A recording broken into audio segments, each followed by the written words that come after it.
Good evening.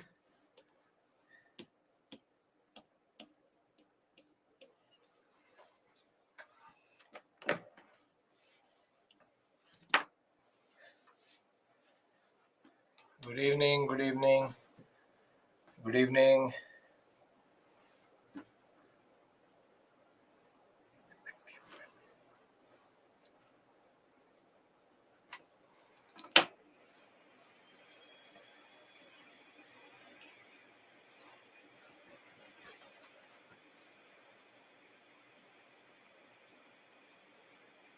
Good evening. Good evening.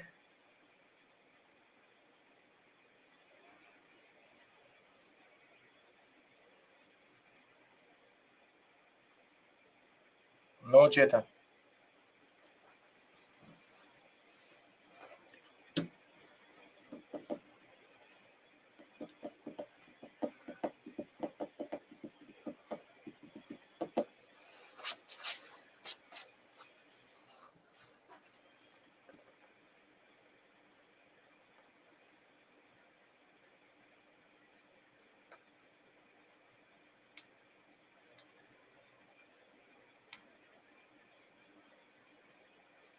Good evening. We wait 2-3 minutes and then we start.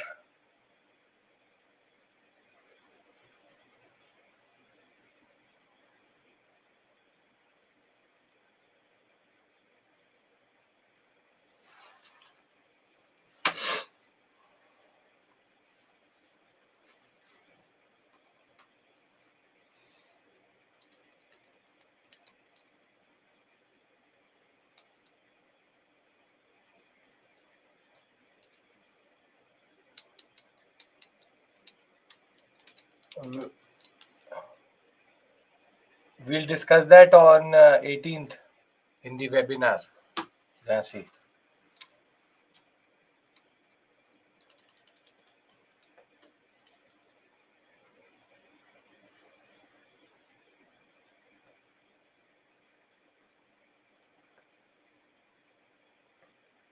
Good evening.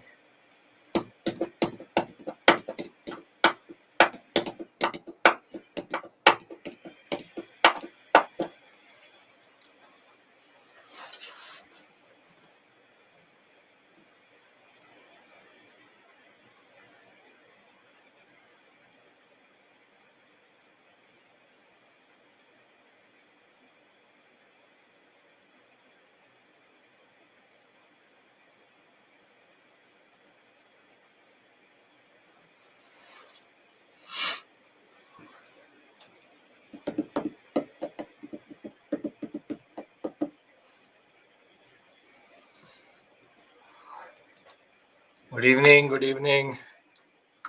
Good evening. We give it 1 more minute and then we start.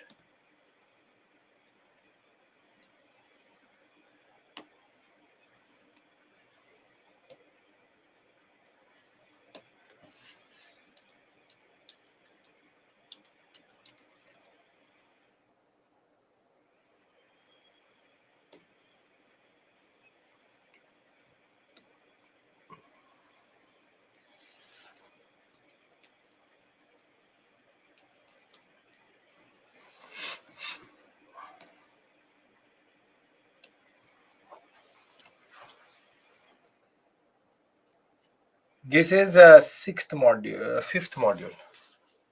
But now the modules are smaller. Festivals dance. This there's one big topic, dance. Festival small topic, puppetry small topic. Same way now every module has one big, two small. For example, next one will have music, martial arts, theater. They're all are small. So we'll see what we can cover. Dance is the last big one. Basically, when we talk about the topics, when we talk about the topics of uh, art and culture, architecture and art, the concept of sculpture, painting, sculpture and dances, 6 schools of philosophy. Thereafter, for example, you have the concept of music, numismatics. Then you have the other bigger topics such as foreign traveler and literature. So after we have smaller modules. Today we start one of them, for example, puppetry, festivals. You have theater, martial arts. Then you have UNESCO, GI tags, classical language. Then awards, institutions.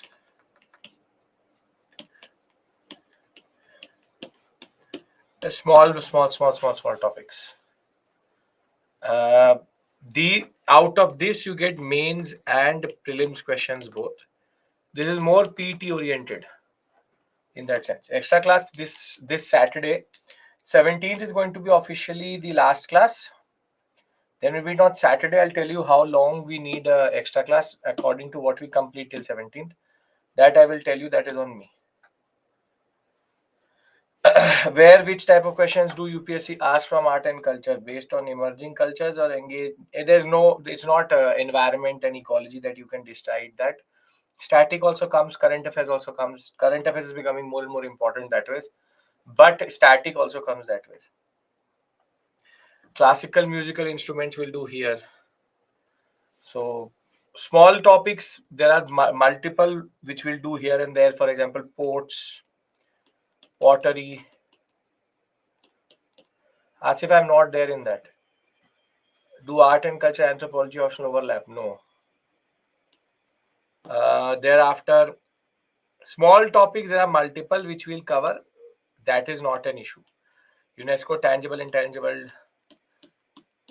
Once folk painting, sure, folk painting here, Madhubani and all. Regional art also we do, regional architecture. We'll do in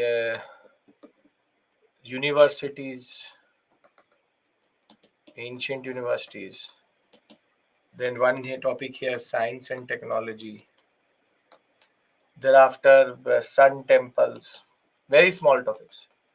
And then will come current affairs, which we will discuss separately. So, cinema not important. 6 schools of philosophy taught. Read the paper, read the slide, what is written on it. Folk painting is more of current affairs topic. No, that is not true. Cinema, circus, and all are useless topics. They don't need to worry about them. Okay, now we can start Buddhist mudras again. Not any of purpose to you. Net, it is net. In UGC net, you will get a question there, not here. One you should know Abhay mudra. That's it. Okay.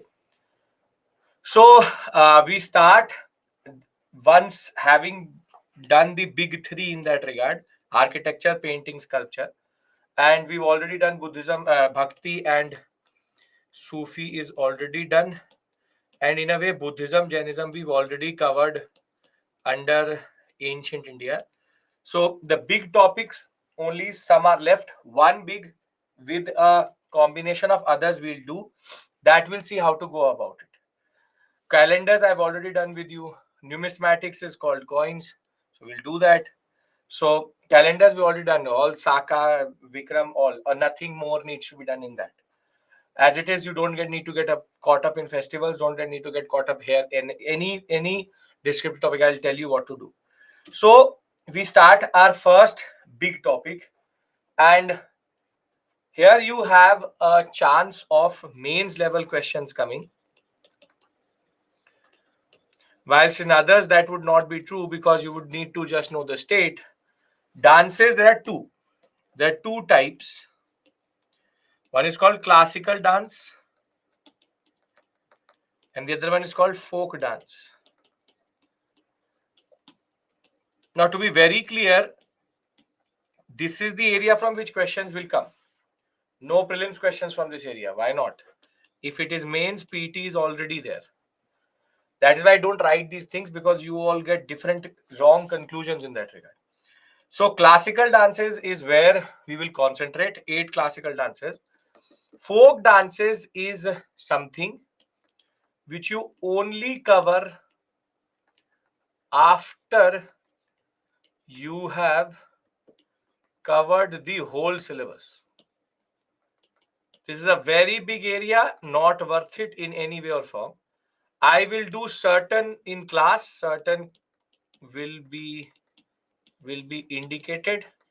If you can remember them, that is okay. But folk dances is more interviewish thing, that you know the folk dances of your state. When we talk about dances, 8 classical dances where the questions are coming from. Be it the mains level questions or be it the PT questions, all have mostly hovered around the classical dances in that regard. As you will see by Wednesday, I will show you the basic areas which is there generally. So be very clear, be very, very clear that uh, folk dances is something which we don't really care about too much. And I have a basic slide about it. We'll talk about it when we'll reach there. So the first discussion we have is about dances. Now, dance is something which is indicated in Lakhudiyar, in Bhimbetka, which means that early men and women were involved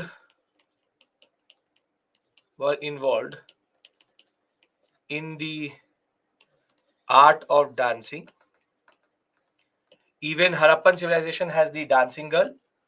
But there are two texts which are actually going to discuss or do discuss the concept of dance properly. Now, here we have to discuss that aspect. First things first. What is dance? What is dance? Can everybody tell me what is dance? Come on.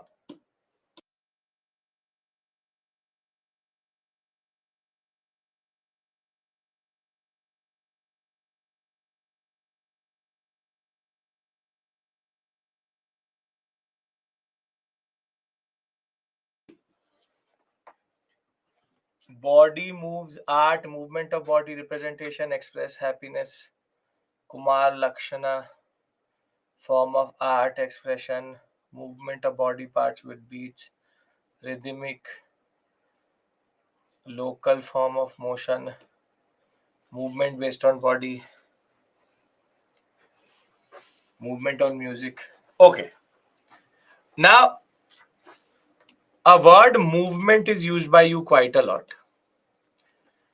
So if I have music playing and I run, which is movement in a rhythmic manner, does it become dance?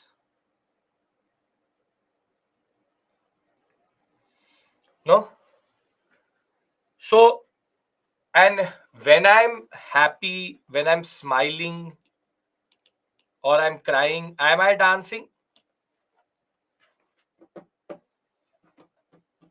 Again, no. So that what you have done is you have split up the two and you're telling me separately.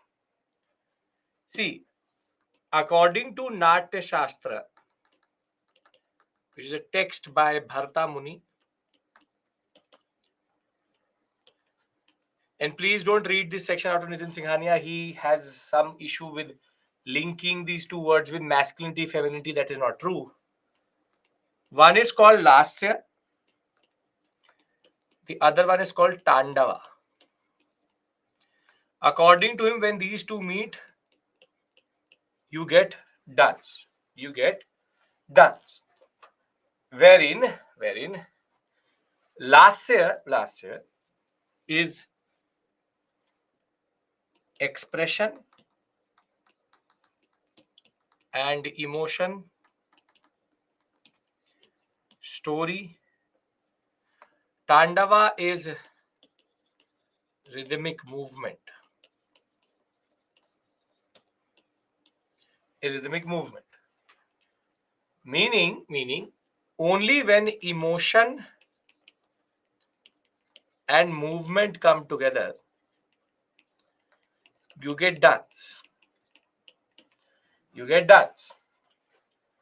Now, again, as I'm telling you already, and it's a very simple point I'm trying to make, that Nitin Singhania talks about how Lasya is the feminine aspect, Tandava is the masculine. That is not true. That is a very gendered, very misogynistic way of dividing how Natya Shastra is talking about it. Lasya is emotion, Tandava is rhythmic movement. The movement part, the bodily movement, I will rather say movement with music or without music, which conveys a story and emotion expression is called the concept of dance. A child crying for toy in shopping mall also has movement and some sort of sad expression on his face. Is that also dance? You tell me, is it dance? And essay, there is actually a saying. There's actually a saying that that if you start to do too much tantrum, your parents will say, Kathakali mat karo. That don't do this stand up which you are doing. You would have heard this expression for sure. A child crying for a toy also has an aspect of dance. He doesn't know it. So why not? Why not? If he is doing it in a rhythmic way, in a predictable manner, sure, why not? Without music, why? You only need music to dance? That is again not true. Again, stop acting like an American. अच्छा, बच्चा रोता है तो क्या dance बोलते हैं उसको? Now you're asking me this question. Either you're trying to push a hard question to me for which I already have an answer, but I don't get it. What is the point of that question? You know that a child crying and doing some movement is not dance, and if you don't know what is dance, then there's a problem. There's a problem. It can't be that you've not seen dance. Can't be. So don't act like you don't know it. I'm giving you technical terms related to it, but that does not remove the aspect related to the fact that there is something called dance. So yes, why not? If a child is crying and is doing it in a rhythmic manner, it may be a dance, and that is why the proverbial expression of not doing tandav or doing it. So it's not making it more complicated. These questions, I don't know where they come from. Just applied academic level understanding as well as what is known as not dance. Again, don't apply it. You are basically what you're doing, the equivalence of what you're doing, Aditya, is that you're saying, I told you that fire burns. You're like, okay, academic level knowledge, fire burns. Let me put my hand on it and check if it burns or not. That is what you're doing basically. So the aspect here is you put academic level knowledge, sure, but Lasya Tandava has a way. Who is Bharta Muni is a person. That's it. As I said, it may be dance. Dance is anything which you think of it is. The music is not something prerequisite. It is not a prerequisite. People dance without music also. Okay. Now, Natya Shastra, Bharta Muni, he talked about, he's the first one who tried to conceptualize what dance should be. Now, this still last year is a very big word. Tandav is a very big word. That is why there's a book called Abhinay Darpan written by Nandi Keshwar.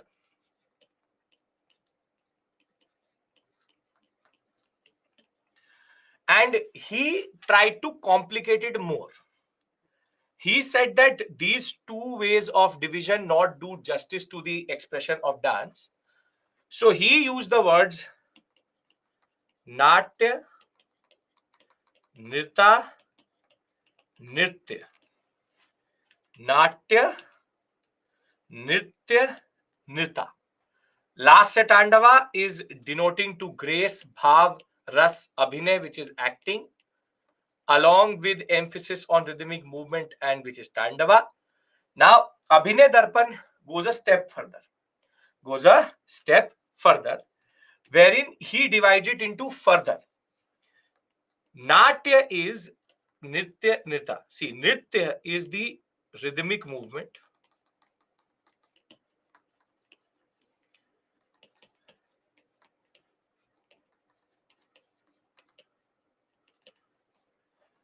Natya, this is basically as same as Tandava.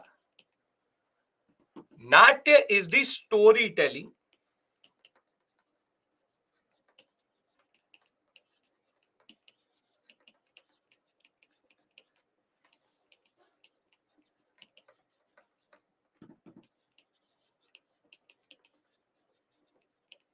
And Nritya is the sentimental emotional part.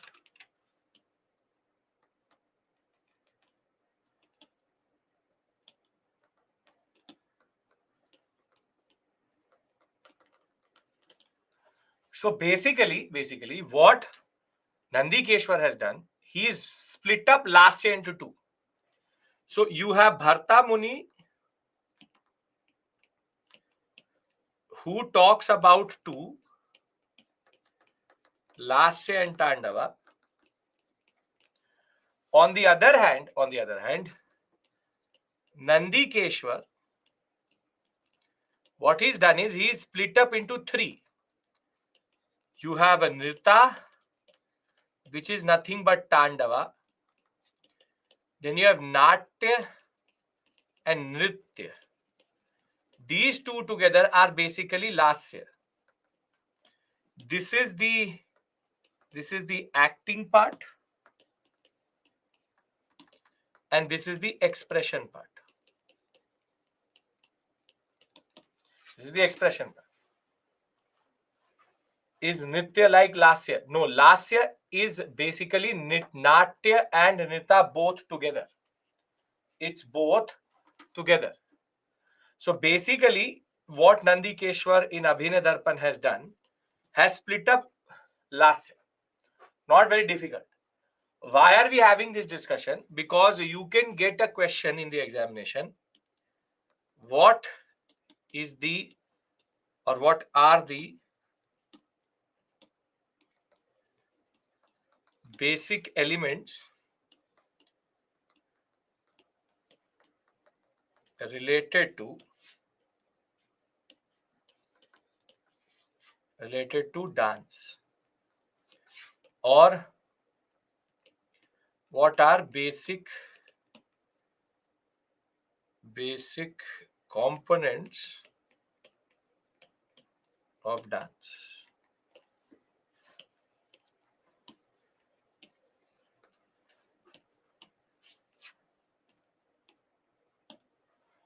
Okay. Now, scientists, ISRO scientists, difference between expression and acting.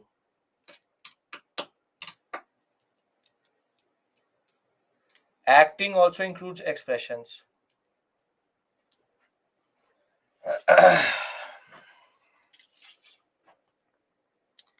So there are two things.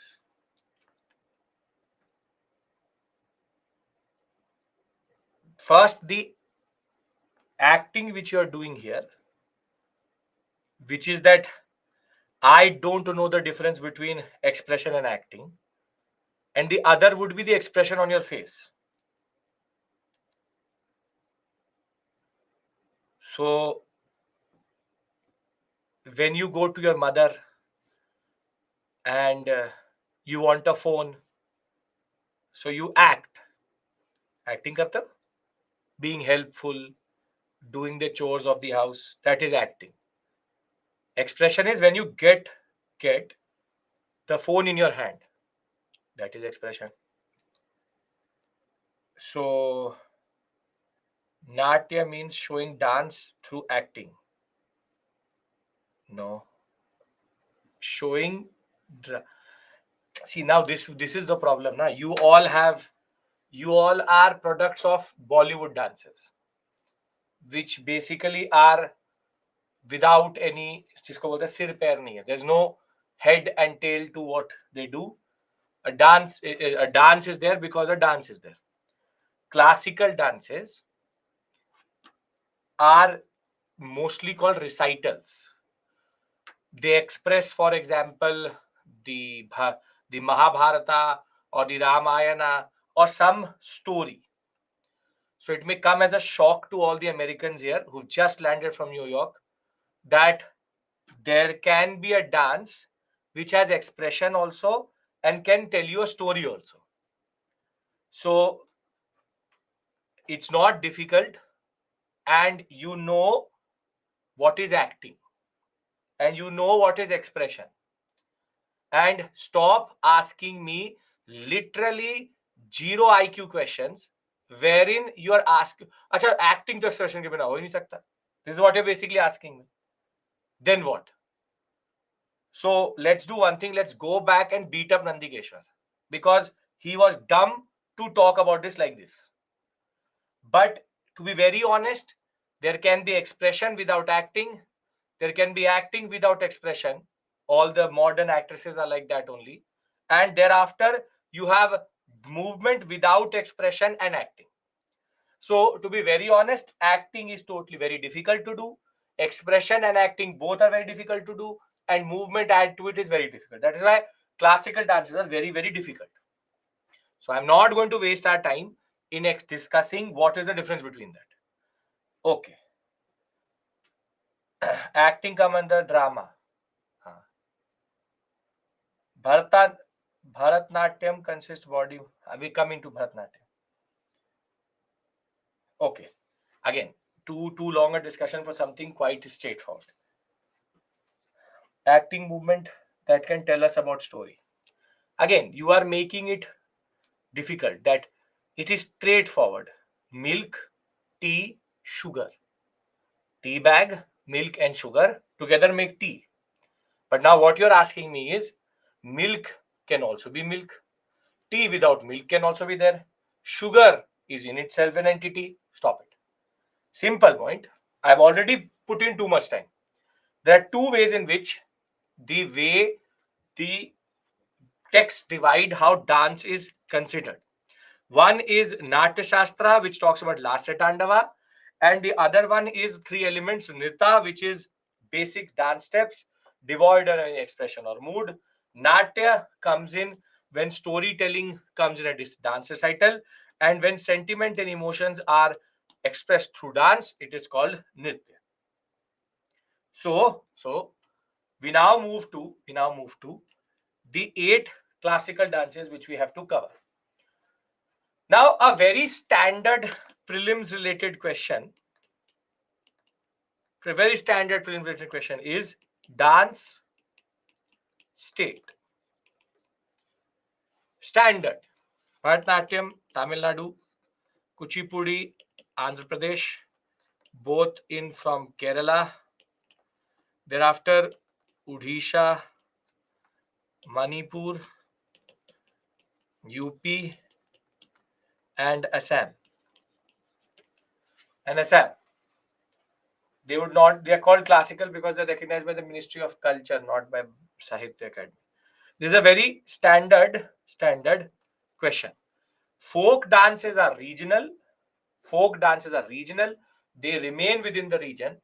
Classical dances are recognized by the Ministry of Culture for their national importance, and internationally they are also practiced.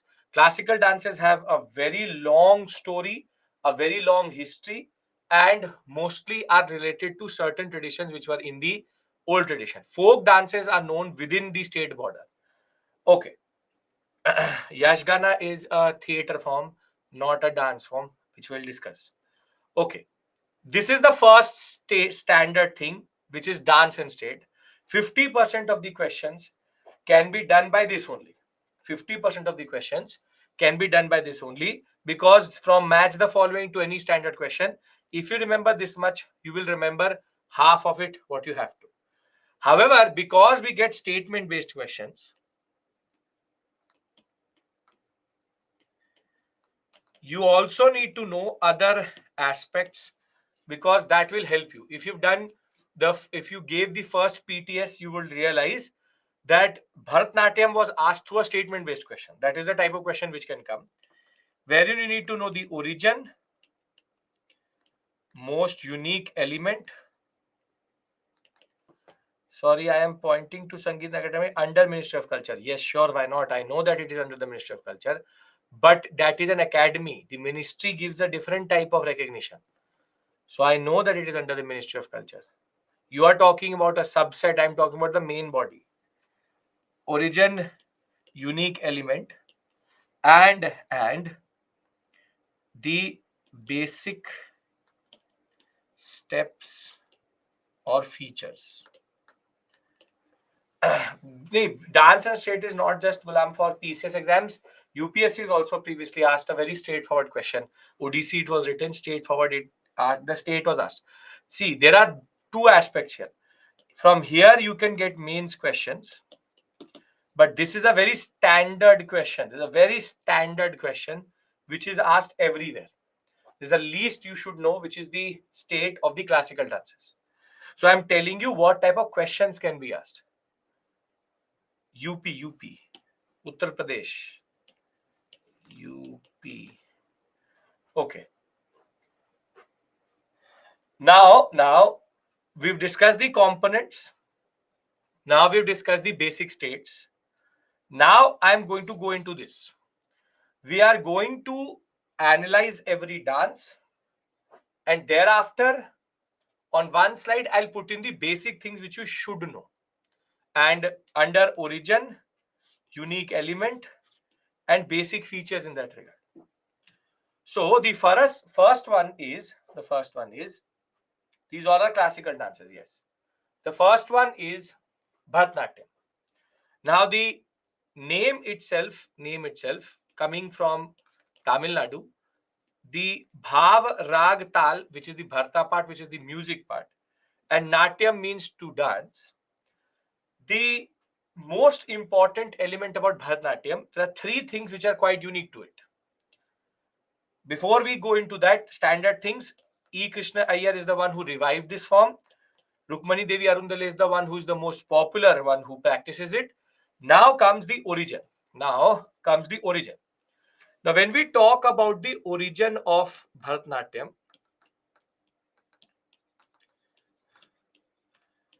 it is related to the temple tradition, or what is called Sadir or Dasi Attam. This is the first thing which you need to know. Now, when we talk about Sadir and Dasi Attam, this is basically the concept of Devdasi. The concept of Devdasi. So temples used to employ a lot of different people. One employment was women who used to dance on different occasions, and they were known for being the Devdasi, which is that they're the Dasi of the Deva, and therefore they dance in the name of God. However, Sadir is when there is only one, and when it's a proper group dance, it's called Dasi Attam. Now, over a period of time, Devdasi tradition, Dasi Attam tradition became problematic because women were allowed to enter into it but were not able to exit it. And by the time we come to the colonial period, it had corrupted into a little bit of exploitative system. And therefore, it was the British who banned the Devdasi tradition, the Sadir tradition. But the dance tradition with it could also die because it was banned. So it was E. Krishna Iyer, K. Krishna Iyer, E. Krishna Iyer, who basically revived this form after the independence and made it what it is today. And Rukmani Devi Arundali was the one who made it very popular across the world. Now, first is its problematic origin, which again we know, we have seen, and we have some idea about, wherein the tradition is related to a temple tradition but becomes problematic over a period of time. Now, the first thing.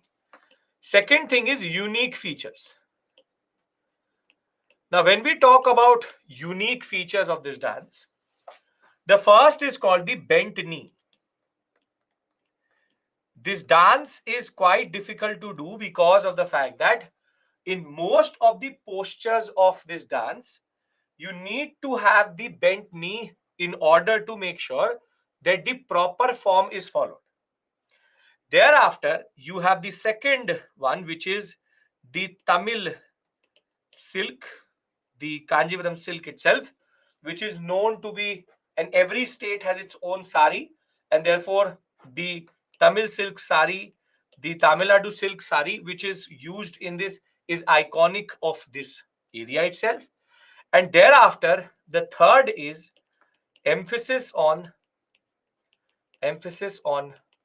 hasta mudras, or what we call as hand gestures. Hand gestures. Sonia, I'm not going to write a technical term. It will become difficult for everybody. You may be practicing it, so you know it. Ayata, I know, but it makes it difficult for others to understand. So, three major features here. And other than that, this can be done single as Sadir. It can be done as a whole group itself. But the way this dance is done, it embodies a certain element of the earth also, wherein we call it the dance of how a person embodies fire. So fire is the earthly element,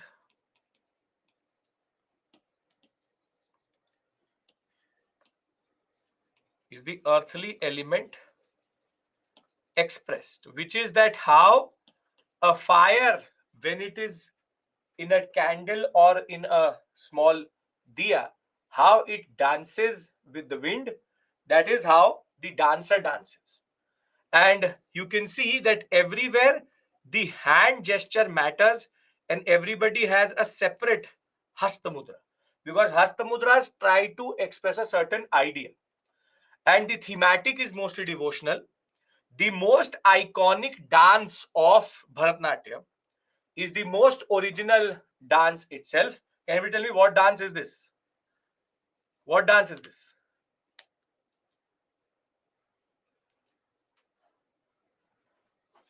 These four elements together. Which dance is this? This is Shiva's Tandava, from where basically the Nataraja sculptures comes in, and it is believed that it is from there that all forms of dance came through when Shiva did the Tandava dance. And again you can see as much as possible the bent knee is followed, and that is a very interesting element in this dance generally. So it manifests fire. Lasya and Tandava both are there. The Kataka Mukha Hasta, this is the Kataka Mukha Hasta, which is the basic mudra which you have, and mostly the weight is on the knee. And you have Yamini Krishnamurti, you have Lakshmi Vishwanathan, and Mrinalini Sarabhai, one of, along with Rukmani Devi Arundale, the most popular dancers in this sector. Are men allowed to dance? Yes. Initially, no. Now all these dance have men. Initially, it was mostly performed by female dancers, which is the origin. You don't need to learn the mudras. Now, what I'm going to do is I'm doing this. See, this is what you need to know for the examination. Prelims, mains, you have to know how to discuss everything in entirety in that regard. Origin,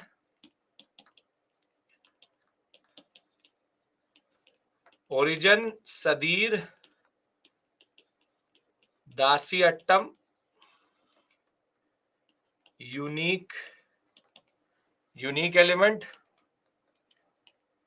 bent knee, fire dance,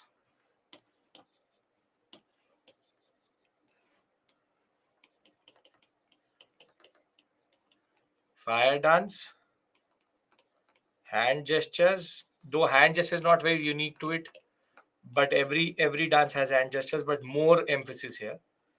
And Tamil silk saris. Basic elements,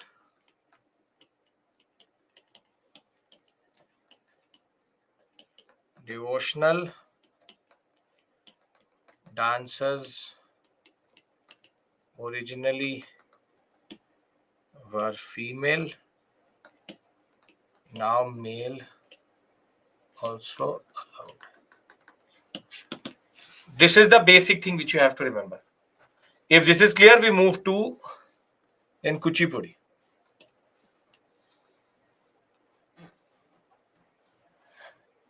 Okay.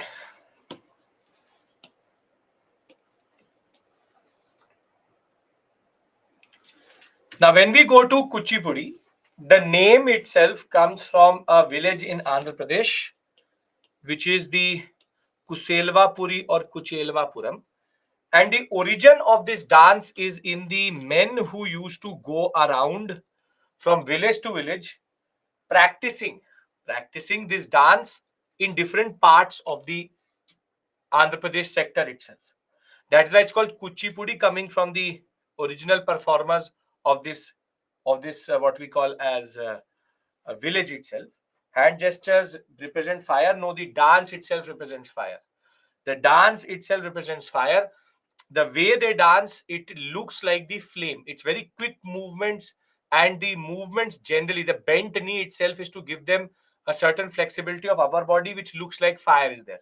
Again, it may go above your head because you are not able to imagine it, but it is true. You can represent earthly elements through an idea of dance and movement. So the fact is that the movement of the dancer looks like how the fire dances in the wind. If you can't understand this point, watch a video of Bharatanatyam, it will make sense to you. So Kuselvapuri or Kuchelvapuram, Andhra village, when we talk about the original performance itself, comes from this village itself. Thereafter, in 17th century, it is Siddhendra Yogi who basically made the rules and regulations of this dance. And most of the theater traditions of Andhra Pradesh used to have this dance inbuilt into it.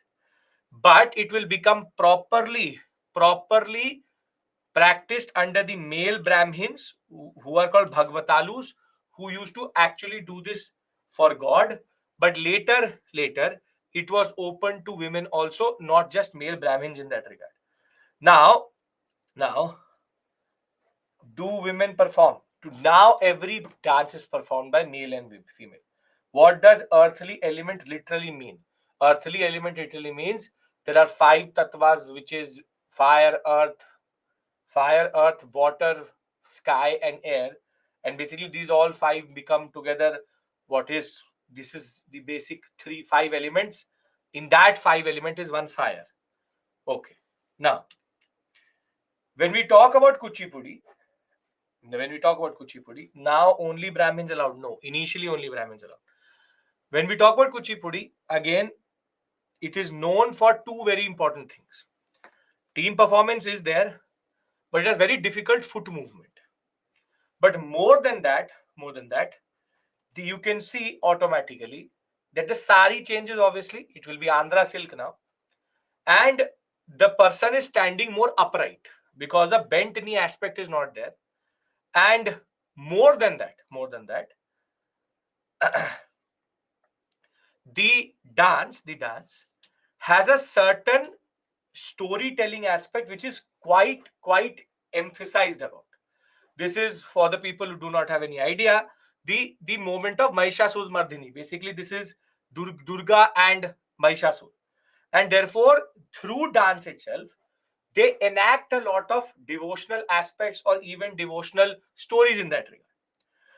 Now, every dance under Kuchipudi has a certain routine, and that is called Daru. Not Daru, but Daru. Daru is basically a introductory dance routine. What do you mean by introductory dance routine? See, if you have a certain story, will there be actors? Will there be actors in that story? Yes. In dance, is there dialogue?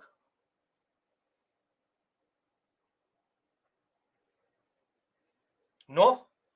In dance, there is music but no dialogue.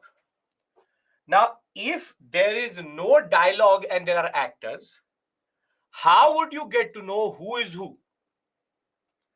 Therein comes Daru. Every actor or dancer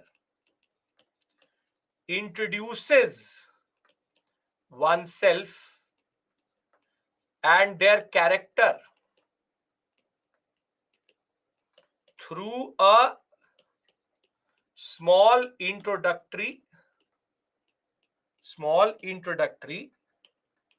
dance. Small introductory dance. Is this making sense? Is this making sense? One second.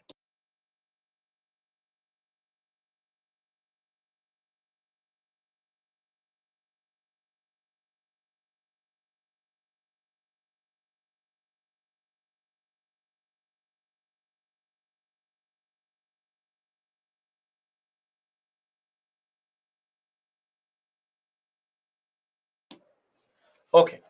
So do they introduce by speaking or music? Music. Are yaar, again you are. Have you ever seen a dancer also dialogue something? Why is it that this turns out to be so difficult to understand that there can be only dance also? Daru is specific only to Kuchipudi, not to Bharatanatyam. It is something which is done only here. Daru, a small composition of dance and song specifically choreographed to reveal each character. And therefore, what they embody here is the earthly element, which is earth itself. And Carnatic music is there, Telugu language, obviously. The fact is the most celebrated is Lakshmi Narayan Shastri. See, again, Kuchipudi,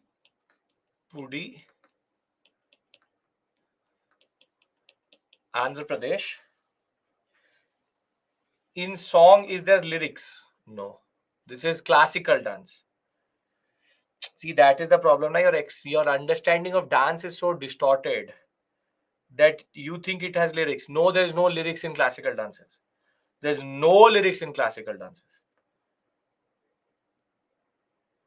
The difficult foot movement is also present in Bharatanatyam. Sure, but here it is even more. Foot movement is there everywhere. Now, see what I'll do is once I've done with certain, I will give you a break. You watch a video. Most of you, unfortunately, this is the future of India. Unfortunately, you have no idea what is classical dance. That is the unfortunate part here, that I have to tell you, no, classical dances don't have lyrics. Classical dances have this. You have never seen it, obviously, and bent knee only in Kuchipudi. Again, Vikram, read what is written on the slide. Some of you listen, some of you only look. What is written on the slide? When I'm saying it is a unique element of Bharatanatyam, then why would I write it in Kuchipudi? So please come out of your Instagram type, TikTok type world, and there's a much greater history and culture of India. Unfortunately, you all are acting like Britishers. They knew more about India. That is the basic point. So, origin,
Are we clear?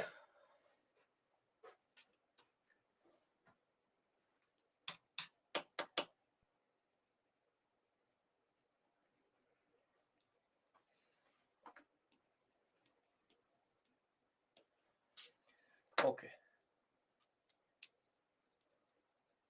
Can we move forward? Kuchipudi done. 2 from Kerala now.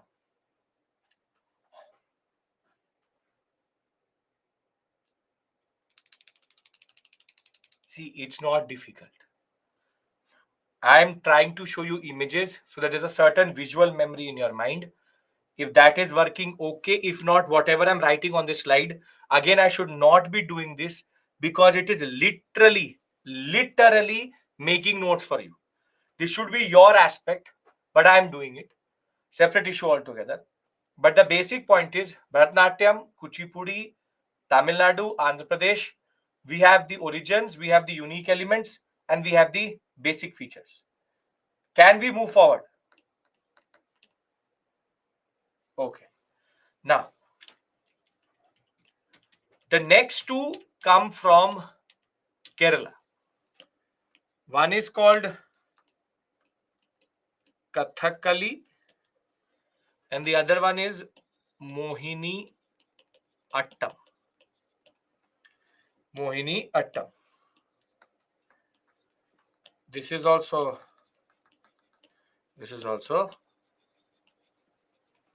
Now, what is the difference between classical tribal folk dance? Again, either you're sleeping or you're not listening to me. I told you folk and tribal dances are tribal folk dances, are regional, region specific to a tribe. Classical dances are across India, across the world, practiced in the same way. So it is about recognition, it's about the coverage, it's about the scale. Had the discussion 15-20 minutes back. Kathakali, Mohiniyattam. Now, both the Kerala traditions, there is a very specific thing. Kathakali is only done by men and Mohiniyattam is only done by women. And this is something where the division is. This is where the division is. And that division till today stands. Till today, this is very specific, wherein the Kathakali part and the Mohiniyattam part, male and female, never changes. All male, all female dance till today. Violation of right to equality. Beautiful. दिमाग लगा दिया अपना. Sure. Violation of right. Let's file a petition, Prashant. Chalo. Mohiniyattam should be open for men also. When I discuss the features with you, you will do Mohiniyattam first. That is when we will talk about violation of right to equality. The origin of the dance is in certain mythology, and therefore it has to be a woman because it is the dance of the Mohini, which is an enchantress, which is Lord Vishnu's avatar. So, no, I am an advocate, sure. So you will perform Mohiniyattam in the Supreme Court with me and show that men can also do Mohiniyattam. Yes, I'll do it with you. And we'll talk about right to equality, how a certain dance has a certain expression. This constitutionality, this overconfidence is where we all go. So Mohiniyattam is the dance of the enchantress. Men also should do it. We should do it. Perfect.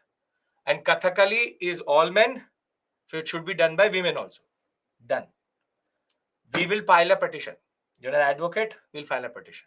But we would have to perform in court itself how this is going to work. Do it with me, Prashant.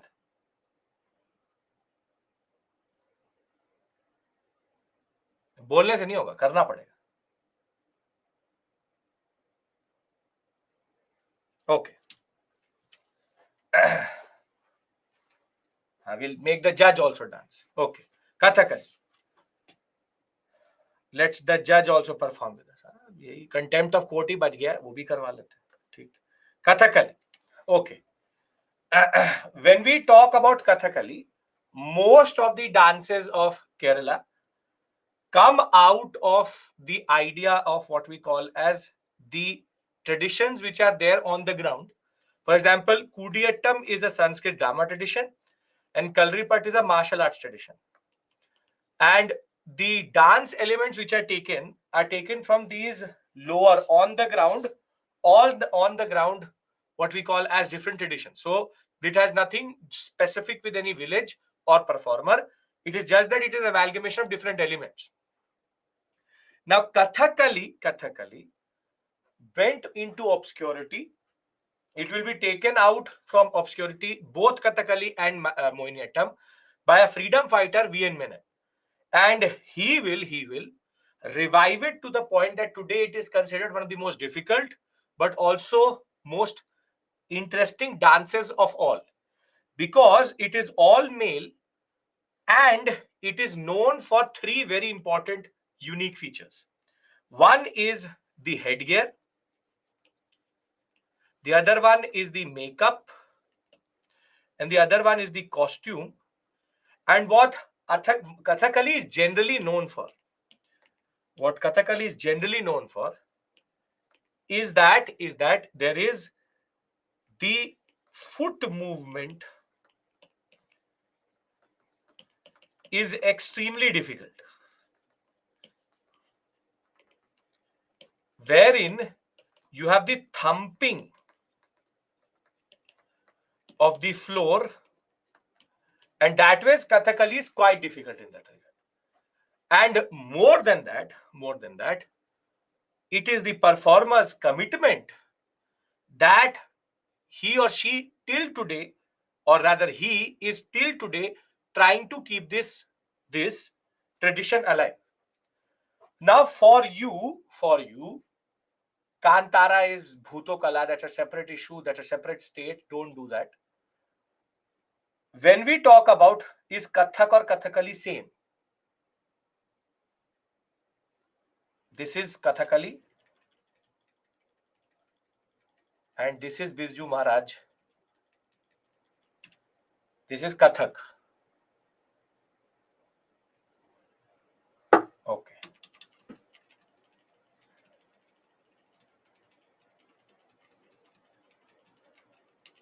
Now, this color which you see on the face may be meaningless to you right now. But every dancer first has a certain specific costume, which in itself is quite difficult. Second, the eye movement. The eye movement in Kathakali is also very, very difficult. And this type of headgear and makeup is basically to convey the characters again. As I say, for you, all of them are the same. And that is why today, if I make you sit in a Kathakali expression, you will not understand anything. Literally not understand anything. But each of them have a certain significance. And that significance can be understood through their costume. So if I go into a certain aspect of their basic what we call as makeup, you will understand something. See, yellow color is mostly used for women and saints. If you see yellow, it will be women or saints. If it is black, it is evil. If it is red, it is evil. Now comes the different green colors. Now, if you have a green color, this is basically a beard. This shows higher consciousness. But if you have this red color next to you, it means royalty. If there is red color next to your what we call as nose, it means royalty. This is a person who's non-royal. This is the person who's a royal person. So every color has a certain purpose. Nobility, divinity, virtue. Green color just it is good. Black indicates evil, red indicates evil. Red besides the nodes indicate royalty, saint and women. White beard is higher level of consciousness. And therefore, if you look at this basic expression, is this person a king or not? Can anybody tell me?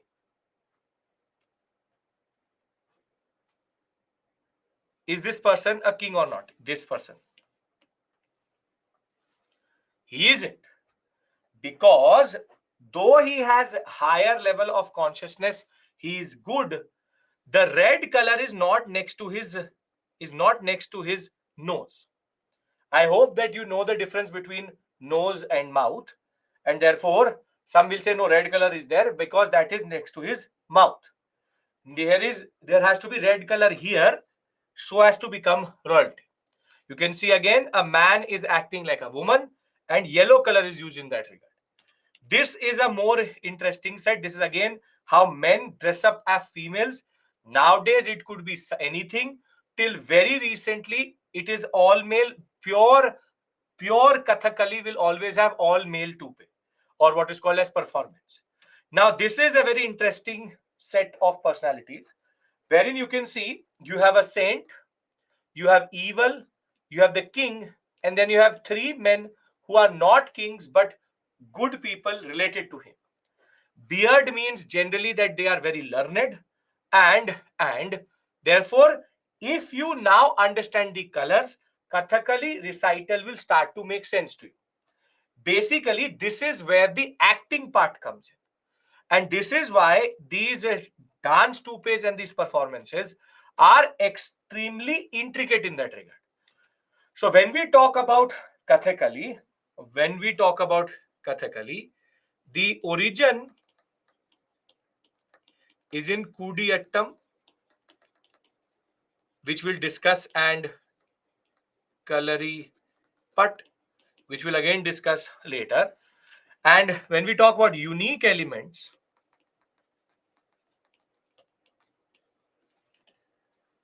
you have makeup with colors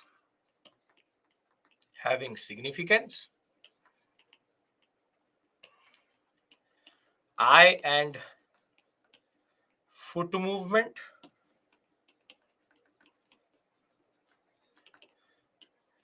thereafter you have costume and the idea of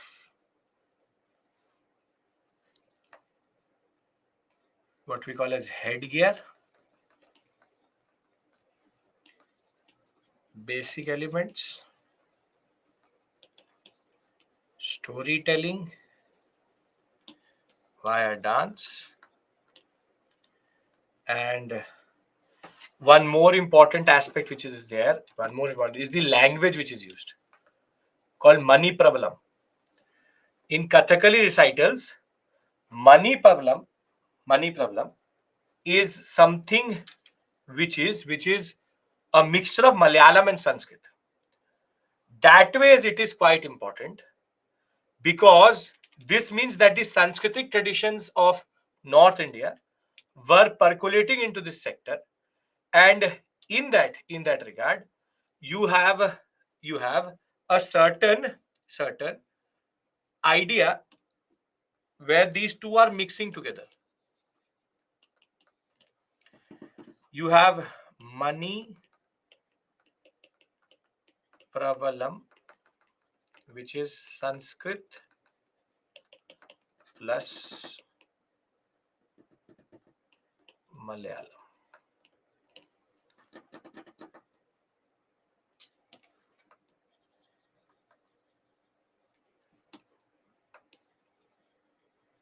Okay. Kathakali clear? Everybody? You don't need to remember the colors and this is not going, nobody is going to ask you this. I'm trying to give you a certain understanding. That's it. You are not just studying here, you are trying to learn India. This is part of your culture. So it may be something, go beyond, just try to go beyond your basic utilitarian mindset to just do exam orientation. We're trying to do something more here. What is the question, Pooja? I have no idea. Which festival they dance like this? In which month? It's not specific to a festival. It is not specific to a month. It is proper dance recitals happen. There is no occasion to be taken. It's not a harvest festival dance. Okay. Utility of open air theaters with respect to Kathakali. Again, stand random question. It can be in an indoor thing, please. There's no open air something like that. Okay. What are the stories about? Again, the standard devotional stories, either related to a certain epic of the Kerala sector, sometimes Ramayana, sometimes Mahabharata, all are represented. Okay. Kuchipudi is done in Tirumala week, sir. Yes, sure. Today. Origin is not in a specific period. Kuchipudi is going around the villages. It was a way of getting certain employment and a part of a larger culture. So again, don't tell me things which you do today. Unfortunately, today we need some occasion to do it. There are certain theater forms which are done very specifically that we'll discuss. Okay. Nitin Singhani has too much information. Sure, I know that. If you can remember this much, you can write any mains answer. If you can remember this much, you can generally answer any prelims question. If you start to go into every term and terminology related to each one of them, then you will actually go mad. Because he has given every terminology related to each and every dance, which makes no sense. Okay. Now we go to Mohiniyattam. Now when we go to Mohiniyattam, Mohiniyattam has a very specific origin. And Mohiniyattam is the dance which is related to a certain mythological story. And therefore, the dance has a very different form to any other dance which we've discussed till this point. Now, I have no idea how many of you know the story of the churning of the ocean, or what is called Samudra Manthan. I don't know if I ask you also, you will act like you know it. But the dance has its origin in the story of Samudra Manthan. Don't know, sir, don't know, sir, don't know, sir. Okay, perfect. Now, the basic story is the context of this dance. The context of this dance is related to what we call as the Amrit Kalash, which is the immortality portion. So it was believed that once you churn the oceans, you would get what we call as Amrit, and the Deva and the Rakshasas both came together to do it. Now, what came out first? What came out first was basically poison when the Samudra Manthan happened. And when poison came out, everybody said, who will take it? So it was basically given to Lord Shiva. And people say that he drank it. No. Lord Shiva drank it and kept it here. He has never, for centuries, for mythologically, for Yugo, he's been holding the poison here. That is why he's called Neelkant. That's why he's called Neelkant, because his kant, which is his thorax, is blue because of that wish being here. So that is called the Neelkant story, which comes out of the Samudra Manthan. After that, you get Amrit. But when the Amrit came out, the Rakshasas, and which is the evil and good, both were now in line to drink it. So the Devas went to Lord Vishnu and said that if the Rakshas will drink this, we will never be able to kill them, evil will prevail. So in that context, Lord Vishnu takes the avatar of Mohini. And under Mohini avatar, he becomes the enchantress. Enchantress means the seductress. He basically puts them into a Maya and Moh, and in a certain type of enchantment. And it is believed that he took two kalashes with him. One had the Amrit, the other one had the standard Amrit-like potion. So it is believed that through this dance, he enchanted the Rakshasas. And from one hand, he gave Amrit to the Devas, and on the other hand, he gave the non-Amrit or the what we call as a standard portion to the Rakshasas. One of the Rakshas saw this happening and he went into the Deva line, and that is what we know today as the inaugural Rahu Ketu, wherein as soon as he drank it, he became immortal. So Lord Vishnu basically cut his head, and then the head is Rahu, the body is Ketu. So that dance, that story is where this dance comes from. Now, if you understand the origin, again, you don't need to know this story. The story basically explains the way this dance is done. If you have to enchant somebody, will your movements be very heavy? Will your foot movement be very thumpy? Will you try to do quick movement in that sense? No. And therein comes the idea of Mohiniyattam. Mohiniyattam is the dance with the iconic white Kasavu sari of Kerala. It is a dance of grace, elegance, and very slow foot movement. The foot movement in Mohiniyattam is very, very slow. There's no thumping. There's a ghungru, but there's no thumping. Unlike Kathakali, where the thumping is quite a lot. That is why Mohiniyattam is 99% done by females. So for the right to equality people, please understand this. This dance is done by a woman because it is originally believed that Lord Vishnu took the incarnation of Mohini, and therefore it is a dance of the enchantress. So Mohiniyattam is the enchantress dance, and it was developed by Vadivalu in 19th century. It will be taken up by the Travancore kings in that regard. Again, V.N. Menon is the one who will revive it after it will become very obscure during the colonial period. Kalyani Amma is the one who basically took it out of obscurity. Now, absence of thumping of footsteps, and footwork is very gentle footwork in that regard, and that is what makes Mohiniyattam, along with the Kasavu. This is the Kasavu saris, very iconic saris, mostly very expensive because this gold border could be actual gold also. And uh, other than that, the Mohini dance, very graceful eye action also, which is eye movement also, and is exactly Kasavu is Kerala silk, but Kasavu is a type of sari, white and gold border sari is called Kasavu. You have dhotis also of that. Now, the lasya aspect is very, very dominant in Mohiniyattam. Costume of white principal color, presence of gold borders, brocade saris, which is basically the concept of Kasavu. And thereafter, no elaborate foot facial makeup. Dancers mostly wear ghungru in her ankle, and generally you will see that the music is also produced by the enchantress herself. There will be not very heavy mridangam and all. It will be very slow dance, slow music, and the ghungru being the principal way in which the music is also produced. So you will see veena, drums, flute, but no mridangam. Mridangam is a very heavy song which is very heavy, what we call as tabla like object. It is basically the tabla of South India, wherein it will in turn break the enchant in that regard. And you have, for example, Jayaprada Menon, very, very famous today. So we'll add it here. Mohiniyattam, origin,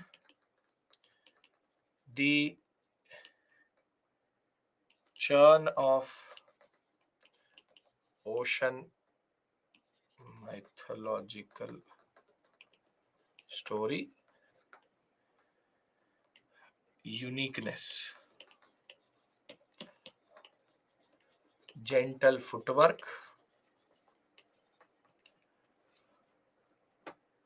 no elements for them, no makeup like Kathakali, and thereafter Kasavu saris, lasya aspect very, very high vis-a-vis Tandava. Basic feature, hand gestures, etc. So I think you will be able to identify Kathakali and Mohiniyattam if they give you statement-based questions. Yes? Okay. Now we move out of Kerala and go to Odisha. And Odissi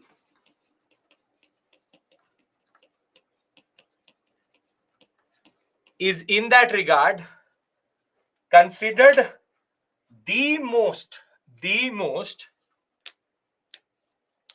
what we call as related to certain politics of this region. And there is a position in Odissi which has its origin in Odissi, which every dance other than it uses. It's called the three banga position or the three bhaga position. Three banga, which is the most common dance form which is used today, is actually has its intrinsic. It is intrinsic to Odissi. It is intrinsic to Odissi that Odissi is the dance where we see its origin. Now, Odissi dance was done by a very specific lower Varna community under King Karavela, the Maharis of Odisha. However, when Vaishnavism started to come in, because Karavela is a Jain, so he did not care. But when Vaishnavism started to come through into Kerala, not into Kerala, but Vaishnavism started to come into Odisha, what happens is that this dance is taken away from the lower Varna, lower caste community of Maharis, and thereafter it is performed by Brahmin young boys in the courts of the kings, and they were called the Gotipuas. The Gotipuas are basically Brahmin young boys who used to dance as females in the royal courts, and so just to make sure that this dance is taken away from the Mahari community. And thereafter, it is Indrani Rahman and Charles Fabry who take it out of obscurity in 20th century after independence to make it a very important dance. But when we talk about Odissi, it is even shown in the Udayagiri Khandiri caves. And in Nata Shastra, there's a very specific reference to the Odrya Nitra, which is again Odissi. Odissi, that is very old in cave architecture, in cave art also, in Natashastra also, everywhere it is mentioned because of the Jain origin in that regard.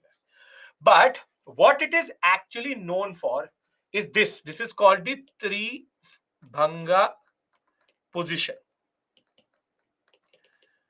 This is called, its origin is in the Odissi dance. Now you can see this is Udiya silk, and the sari changes. But why is it called Tribhanga? Because the body is in three axes.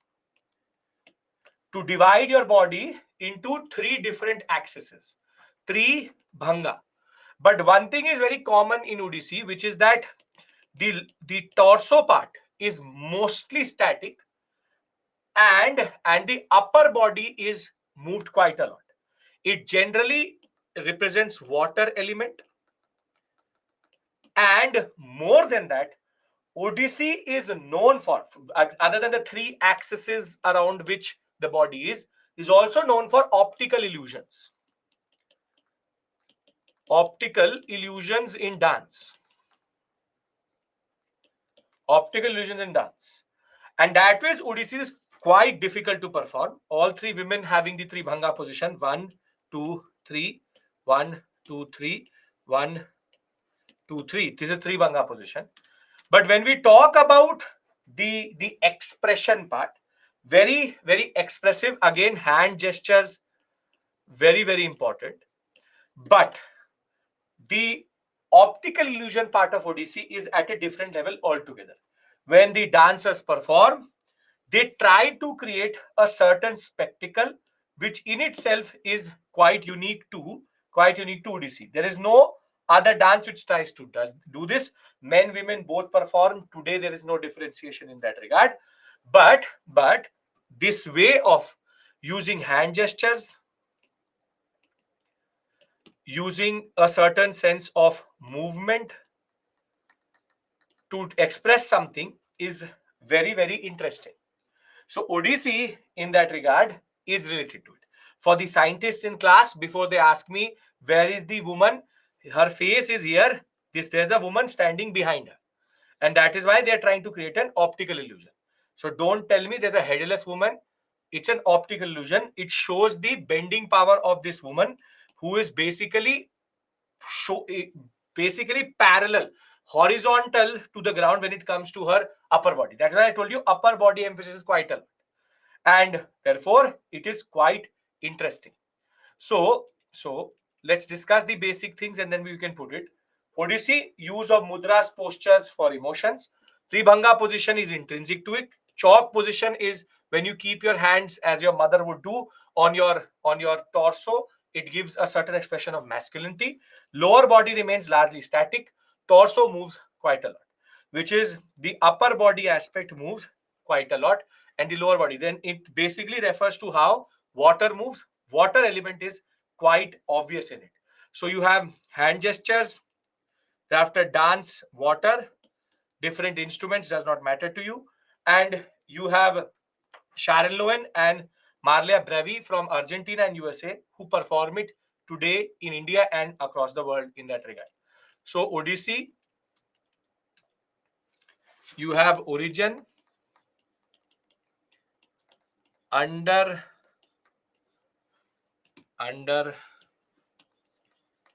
King Karavela, Odisha, Mahari community,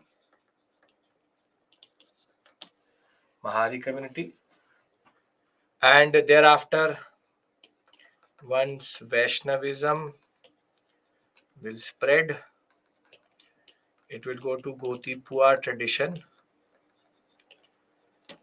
Brahmin young boys, and thereafter it will be revived back. Uniqueness,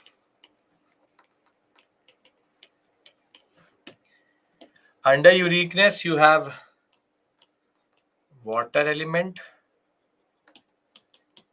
Tribhanga, hand gestures, and optical illusions, and thereafter you also have the concept of emotion, no, not concept,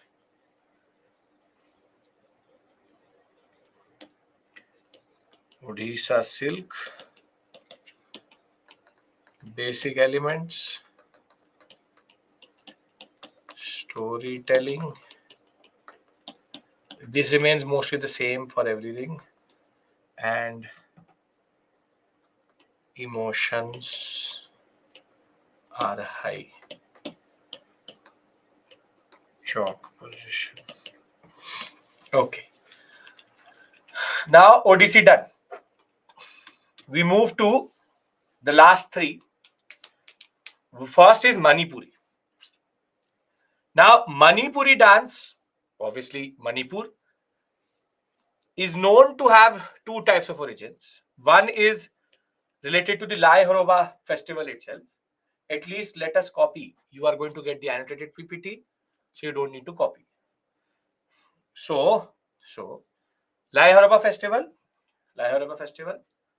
wherein you have the aspect of this dance inbuilt into it, but there is a mythological vision to it also, wherein it is related to Lord Shiva and Parvati when they were going through the valleys of the Manipur sector. It is believed that the local Gandharvas, which are basically the worshippers, danced, and that this is the dance which happened. Now, again, Vaishnavism, when it enters into Manipur, this becomes very common. And Rabindranath Tagore kept it alive in the Shantiniketan in that regard. And it is known for its very, very iconic costume. Very beautiful costume. this is the Manipuri dance. Mostly it is Ras Leela, which is Krishna Bhakti, Lord Krishna, and the concept of Gopiyas and all. But it is known for the Manipuri skirt, the wheeling which is there, and the unique costume. The unique costume. Very, very. There are two versions of it. One is this elaborate one, wherein you have the unique, what we call as cylindrical skirt. But other than that, you also have one more which is without the skirt. But then the dance is more or less much more elaborate in that regard. But Manipuri dance is known for Ras Leela, and more than that, this was something which was in the news also, not for the right reason, but because Randeep Hooda married a woman from Manipur. She married in the proper traditional Manipuri dress, and this was the exact dress she was wearing. And this is wherein this has become very popular recently, and has come into popular imagination quite a lot, but is a very old tradition. It's a proper performance which happens in that regard. So Rabindranath Tagore keeps it alive, and we can discuss the basic elements. Devotional dance, face with a very thin wheel, you can see the face itself. Hand gestures are gentle, and it is known for its very long skirts, which are linked to it, very gracious and very slow movements. Again, not a very thumping dance, very beautiful dance in that regard. So, flute is there, and two traditions in Manipur, which is Thangta and Sankirtana, which are again two other forms. One is the theater form, and the other one is a martial arts form, come out of this dance itself. Famous proponents, you can remember Guru Bipin Singha and Nayana. We'll keep put it on a slide. Manipuri dance, Manipur, origin, Lai Haroba, a festival. Thereafter, uniqueness, Krishna Bhakti, gentle movement,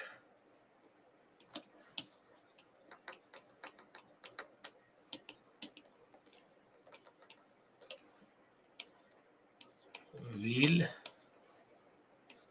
and Manipuri iconic skirt.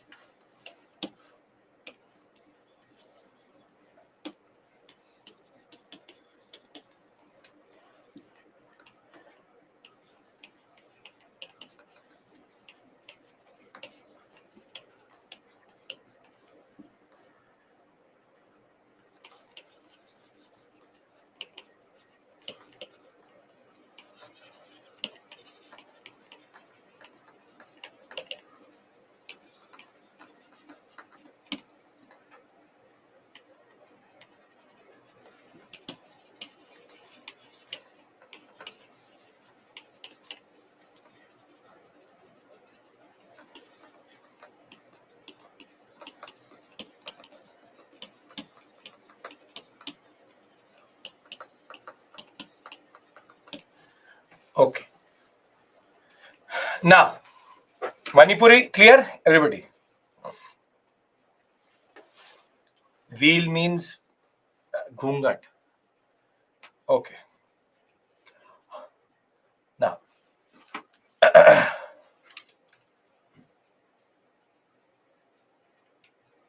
now the last two, and then we'll take a break. Every student who used to say that too many breaks are there are the ones who are asking for a break. That is a circle of life, but no issues. Okay. Now you have Kathak.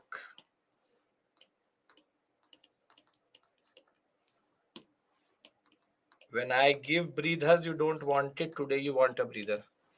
But now I'm 100%. so no issues. Okay. Kathak.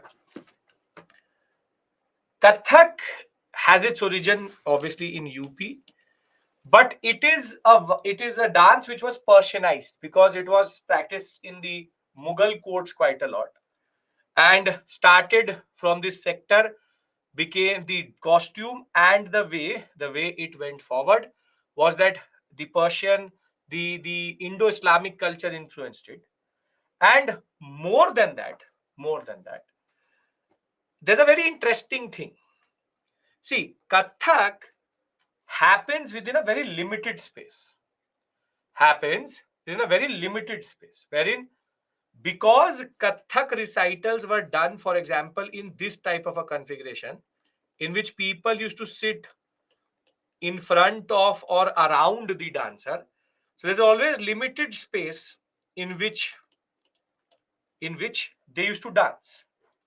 And therefore, Kathak dancers don't generally need a lot of space. Now they use a lot of space, but the most iconic and the most celebrated of all dancers in India, who is Birju Maharaj, is the one who took this forward and made it popular across the world.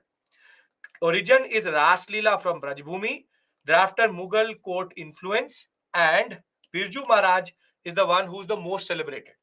And Birju Maharaj was known to could dance a whole recital just within 5 to 6 meters of space.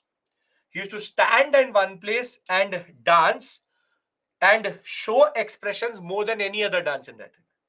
And that is why Birju Maharaj was Birju Maharaj. That wherein he was the most important proponent of a legend of this dance, showing the finesse. And the ghungru is a very strong element here. The foot movement produces the music behind which the tabla goes forward, and that was quite interesting. So Kathak origin, Ras Leela, then into that Mughal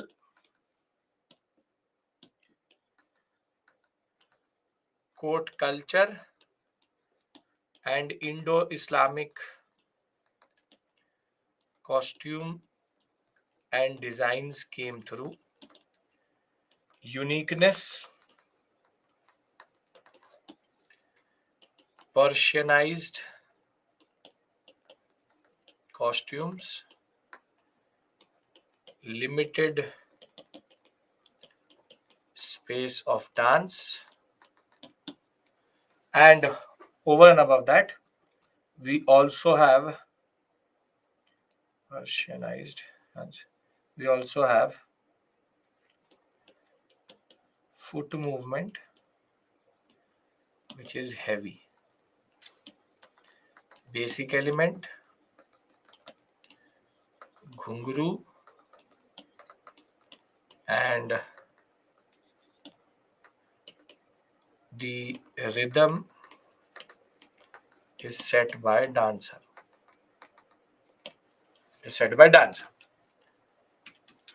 That leads us to the last dance coming from Assam. This was Satariya. Now, the word Satariya comes from the word Satras. These are Vaishnavite. Again, this is related to the Vaishnavite temples after Shankaradeva became very popular in this sector. Uh, Ghungru means what? Ghungru. You have Shankaradeva, Satras are the Vaishnavite temples, and the people used to dance, or in these Satras are called the Satariya dance. It's called the Satariya dance.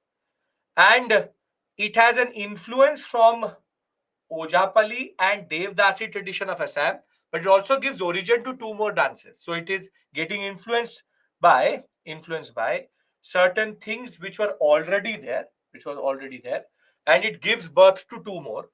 And it was mostly performed by these in the satras by bhakots, which is the male monks. But what Satariya is known for first is obviously the iconic Assam silk, and the most important, here the feet and hand movements are linked to each other, are linked to each other, wherein mostly they follow a certain rhythm. So the feet and the hands mostly don't go together in most of the dances. Here it has to go together. And the iconic as Assamese gomucha which is used is there, and therein you can automatically figure it out that it is Satariya because of the costume, very iconic in that regard, linked to Assam itself. So you have what we call as rhythmic syllables, dance postures, hand and foot gestures. This is something common to all, but here it is more synchronized in that regard. And strict laid out hand gestures and footwork, which is that if a hand goes in a certain direction, the foot has to go in that same direction. You have the male wear dhotis and the pagadi, and thereafter the Assamese jewelry plus pat silk of the chadar, which is coming out of Assam itself. Both men and women will wear it. And Ankai Nat and Bhaona are two folk dances of this sector which come out of Satariya, And Ankai Nat is quite interesting because it has a mixture of Assamese and Maithili to create a certain language. That Ankai Nat dance is done by a, a language called Brajavali, and that Brajavali word is something which is related to Ankai Nat, and in that regard quite iconic in that sense. So when we talk about Satariya, when we talk about Satariya in that sense is quite important because of first is origin, the Satras of Assam,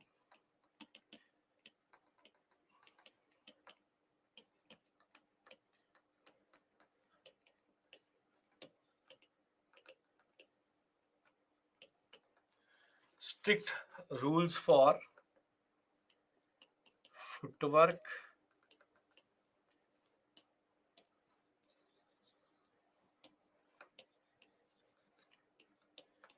and hand gestures,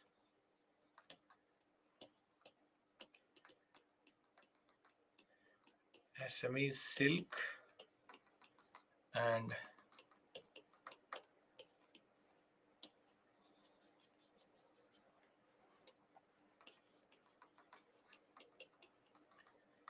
specific costume.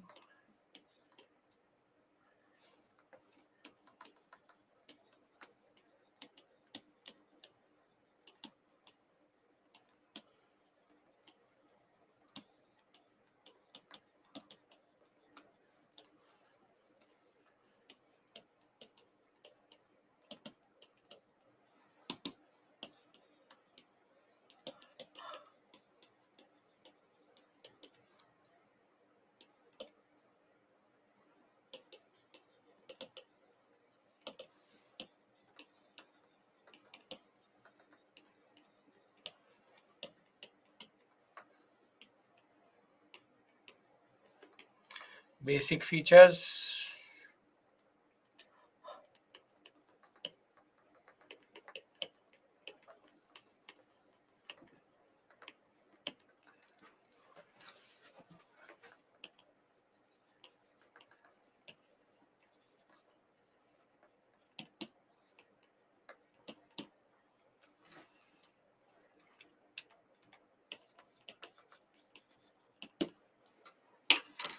So we've discussed 8: Satariya, the Bharatanatyam, Mohiniyattam, Kathakali, Kuchipudi, Kathak, Satariya, Manipuri, and I've given you basic features in these slides. I hope this is fine, and you will be able to answer any question with regards to prelims related topic. Prelims related topic, wherein you can basically identify them through a certain statement based question. I'll show it to you also. There was one question which came on Satariya. Now, Folk dances, the ones which I've mentioned here, I've done three things. I've given you these three things wherein there's a map in which all major folk dances which should be known are here, which should be known are here. And thereafter, I've also basically identified for you some which you have to do it. Ojapali is a old tradition in Assam. So you have Ghumar dance of the Bhil tribe. Kalbelia will discuss again because it is UNESCO.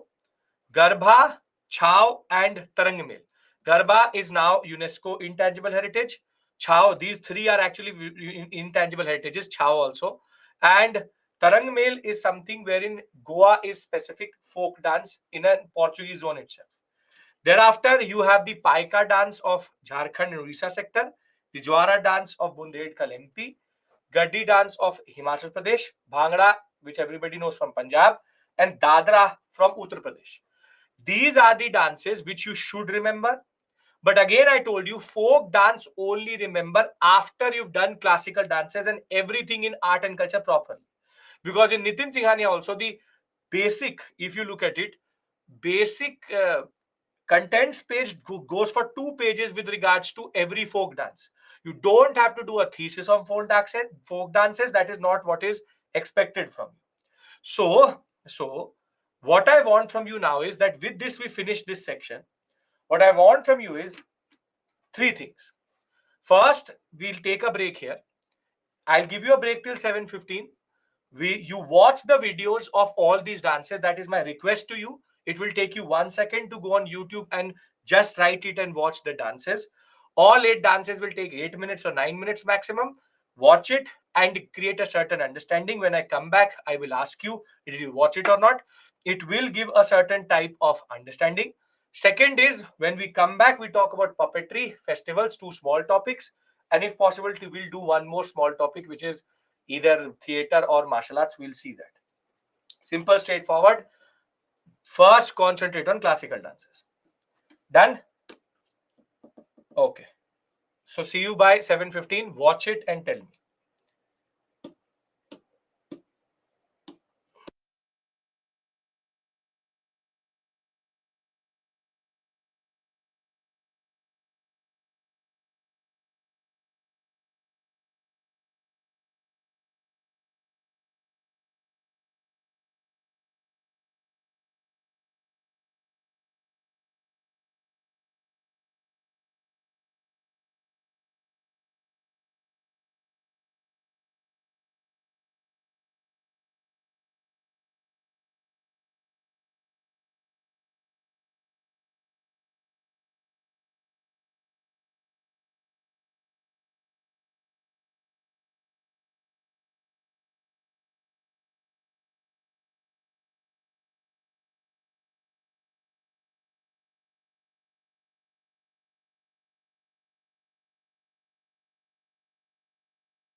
Okay, welcome back.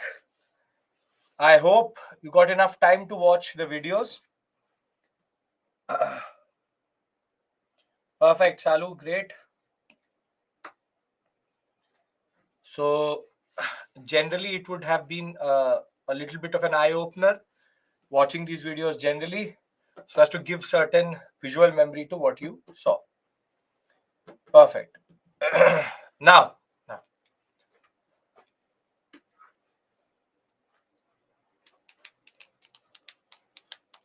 great. Now, there are two things which we have to cover. One is festivals, the other one is puppetry. Now, there are two types of topics in UPSC. Two types of topics in UPSC.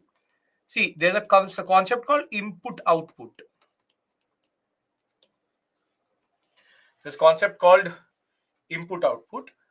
And when we talk about input output in UPSC, it is like, for example, you learn 100 facts and you get one question, and you learn 10 facts and you get one question, and you have 200 facts and you get one question.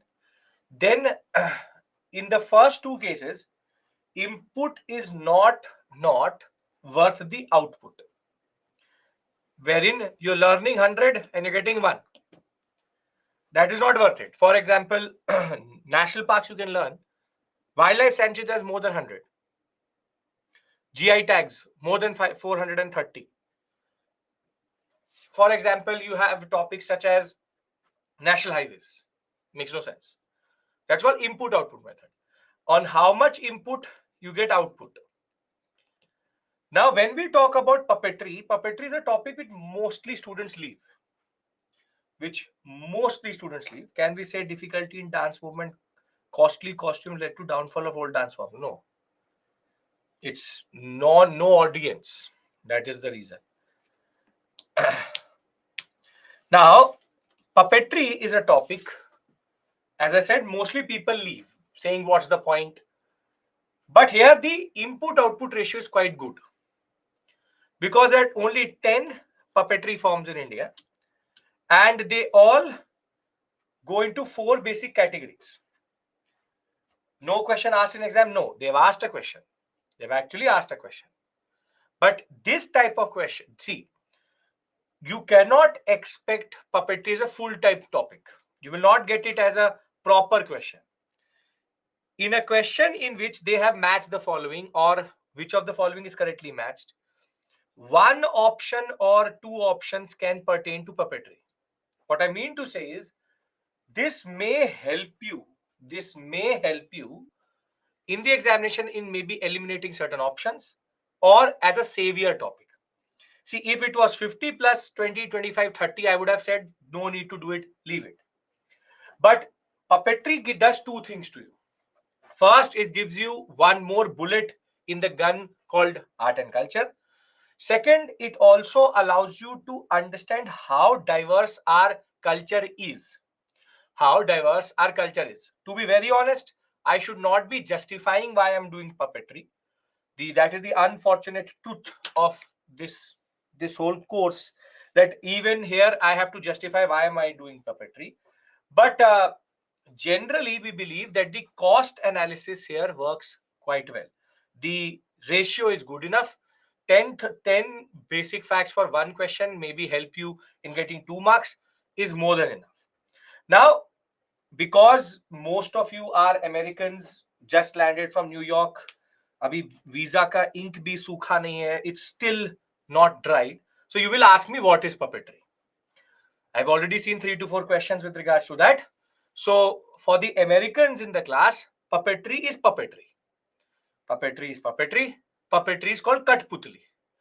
Now, Kathputli, I don't think you know. If you don't know, I'll show it to you. And then it should maybe ring a bell in your mind. This is called puppetry. So, puppetry is not one type, it has multiple forms. But puppetry is basically human-like small dolls enacting something. Now, puppetry is something which was used previously for leisure, educational purposes. for generally more or less narrating a story. And the first or the oldest reference to puppetry we see in a text which comes from Tamil Nadu, which is called Sheela Padikaram. You would have seen this question in PTS, which asked which is the oldest text talking about puppetry, and it is Sheela Padikaram, wherein you have the reference to something called puppetry. Now, for anybody who is has very good Hindi, puppetry Hindi is what? Can't say it Katputli because Katputli is a type of puppetry. What do you say puppetry in Hindi? I know Katputli, but I don't know puppetry. Then you know puppetry. Does anybody have? Don't give me Sanskritized Hindi terms. उंगलियों पे नाचने को puppetry नहीं कहते हैं. पाखंड, पुतली, unnecessarily. My bad. छोड़ो. All professors of English will, or professors of Hindi will get activated. Leave it. You are giving me types of puppetries. If you're writing Thombu Bomalata or Gombayata, that is types of puppetry. Leave it. Tamasha is not puppetry, it's theater. Leave it. Puppetry is puppetry. Katputli, puppetry. Puppetry is puppetry. The concept is basically puppetry is done. Pakhand is not the right word because that is a Google translation of puppetry. Leave it. Okay. Puppetry, original first reference, Sheela Padikaram textual.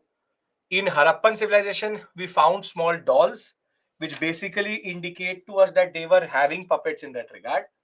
Even in philosophical sense, the God is known as the one who holds the strings of the universe. That's why he's called the puppeteer, the Sutradhar. Sutradhar, basically puppetry, you have what is called a marionette. This is called a marionette theater. Marionette is basically on which the strings are there, and you take two of these and then you start to manipulate the Katputli, the puppet in that regard. Now, there are not one but 4 types of puppetry. One is called string puppetry, which 4 types: Katputli, Kundai, Bombayata, and Bomalata. Then you have shadow puppetry, which is Tholu Bomalata, Ravan Chaya, and Togalu Bombayata. Thereafter, you have Pavakothu, and then you have Yampuri and Putulnach.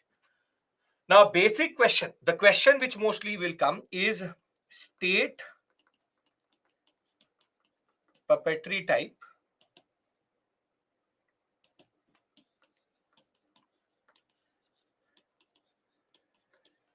and what I have done is, see, after every discussion, I have a map like this, which gives you the state and what is the name of it. So you can learn it also. That is not an issue. You just have to do 2 things, which is learn with me in class so that you can remember it over a period of time. Puppetry is the easiest topic possible. Just have to remember state. That's it. I will tell you the basics of it also. I will tell you the uniqueness of it also. But this is how we are going to go forward. The first discussion we have is string puppetry. String puppetry means that most probably the hands and the head have a string on it. Now, don't ask me what is a string. String is a string. Thread puppetry is basically called marionette theater, wherein they have a hand concept itself, wherein they use it to play with the puppet or manipulate the puppet in that regard. Now, under it, there are basically 2 to 3 basic types. These are mostly 8 to 9 inches out of wood. Paint is used, miniature jewelry, and mostly strings are used to manipulate or control the puppet. That's why it's called string puppetry. The first comes from the most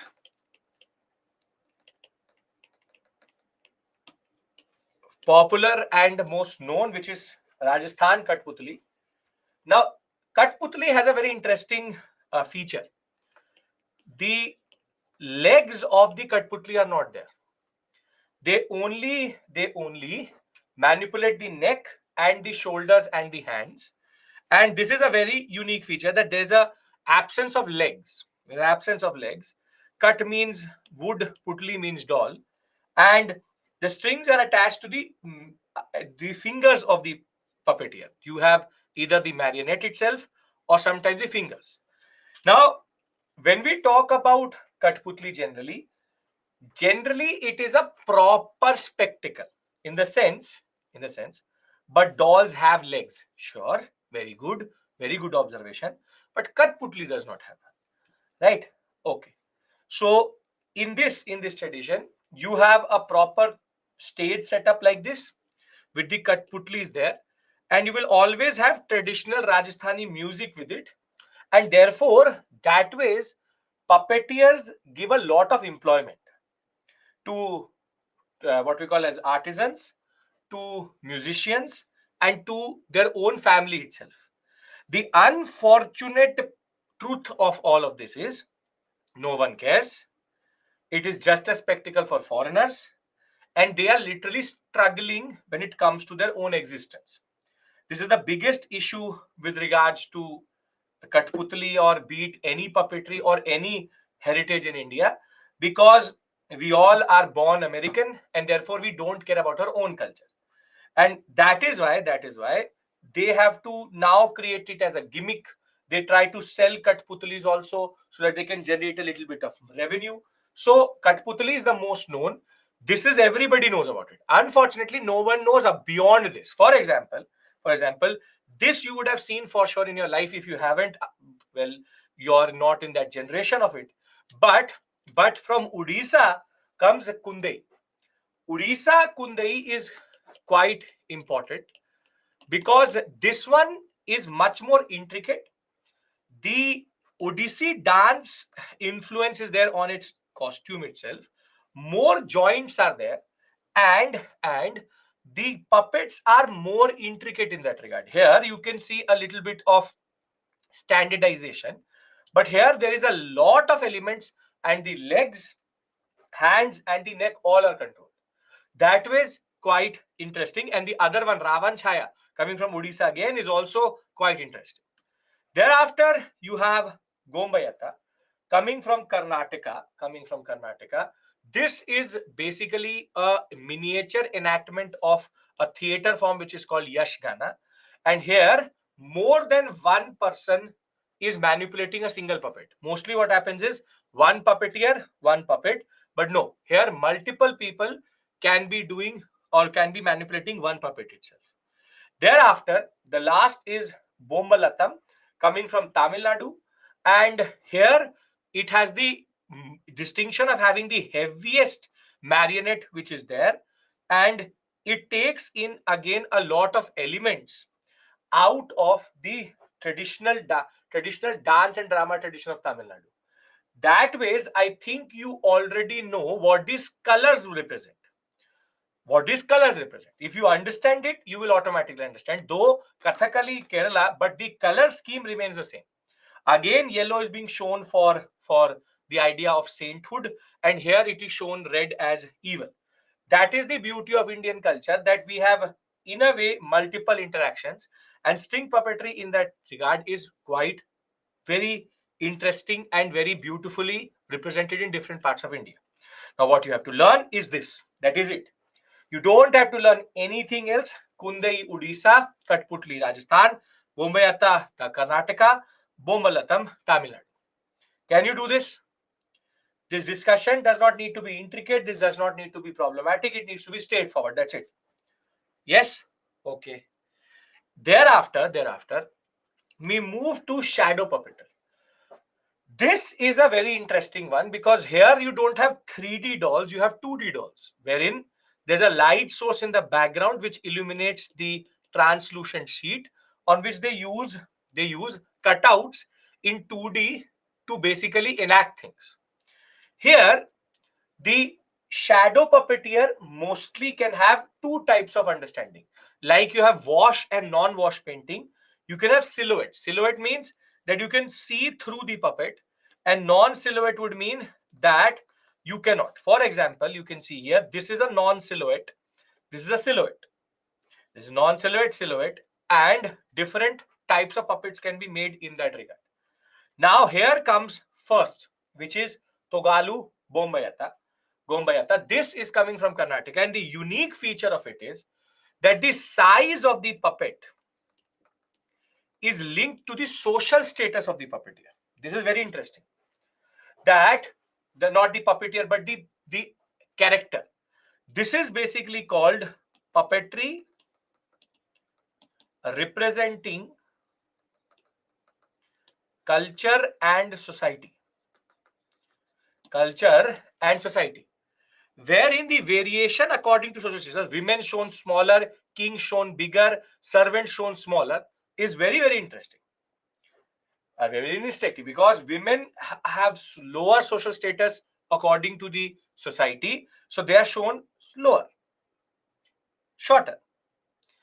This is how puppetry is also an embodiment of our own culture in that regard.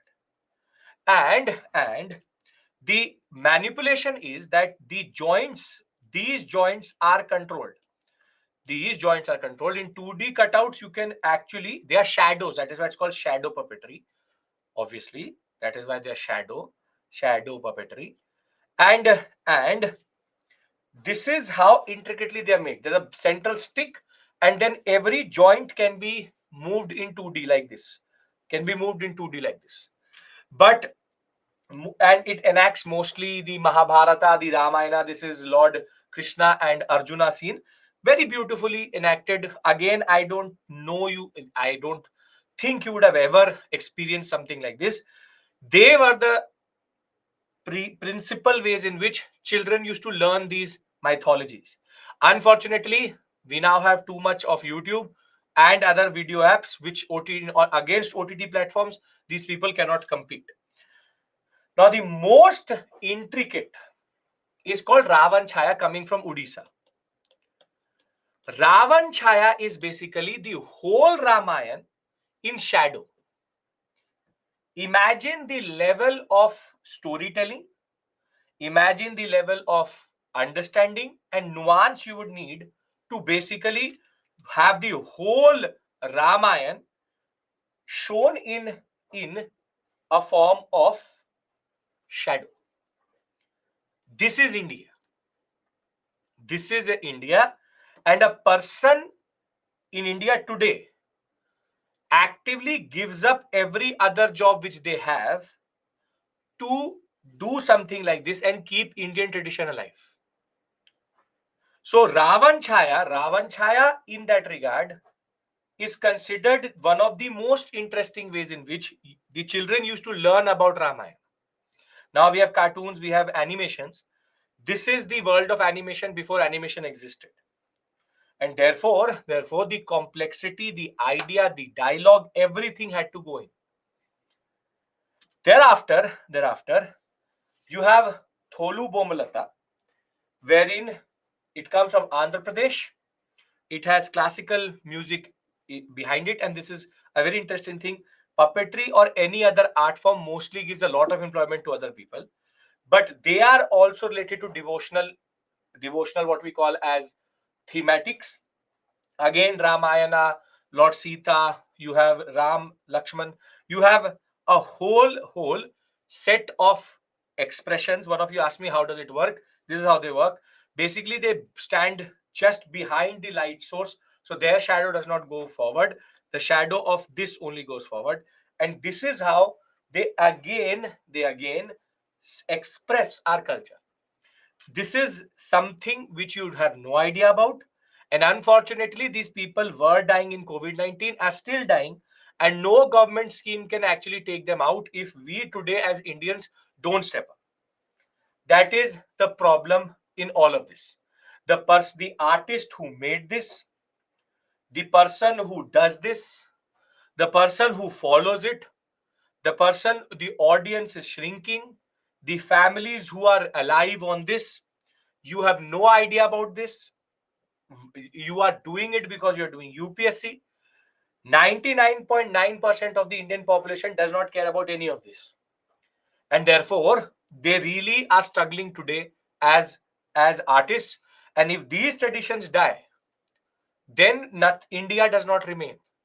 What remains is just an amalgamation of westernized culture and globalization. And globalization in that sense is anti-Indian culture because it destroys Indian culture. Because you, unfortunately, are the impatient generation, literally impatient generation. If there was an option for me to go faster, you would use that also. And most probably you watch the video recording again in 2x or 3x. 10 seconds of ad you cannot actually take on YouTube, and you will start to skip. The most short span when it comes to attention, and when it comes to ideas, zero, nothing. You call yourselves nationalists, you will do anything for nationalism, have no idea what India is, also have no idea whatsoever, will be ready to do anything for the nation, but will have no idea what is India. And if somebody tells you, sir, it's boring, how do I generate interest into this? I'm not able to find the relevance of it. And then somebody has to shove it down your throat, saying that it will come in the examination. And that is the basic point. So the simple point is these people are dying. They have no incentive to make their children do the same. And with them, this goes. These intangible forms of heritage will die, and then we will only talk about puppetry in Gully Gully Sim Sim. That too, also people don't know, and that is also a cheap knockoff of what is called as Sesame Street. So the bitter truth of Indian youth today is have no idea about India, literally zero. People are acting like Lakshadweep came into existence 10 days back, has been a UT for now close to 70-75 years, have no idea. No idea whatsoever. Arey, acha, Lakshadweep bhi aa gaya. It was always there.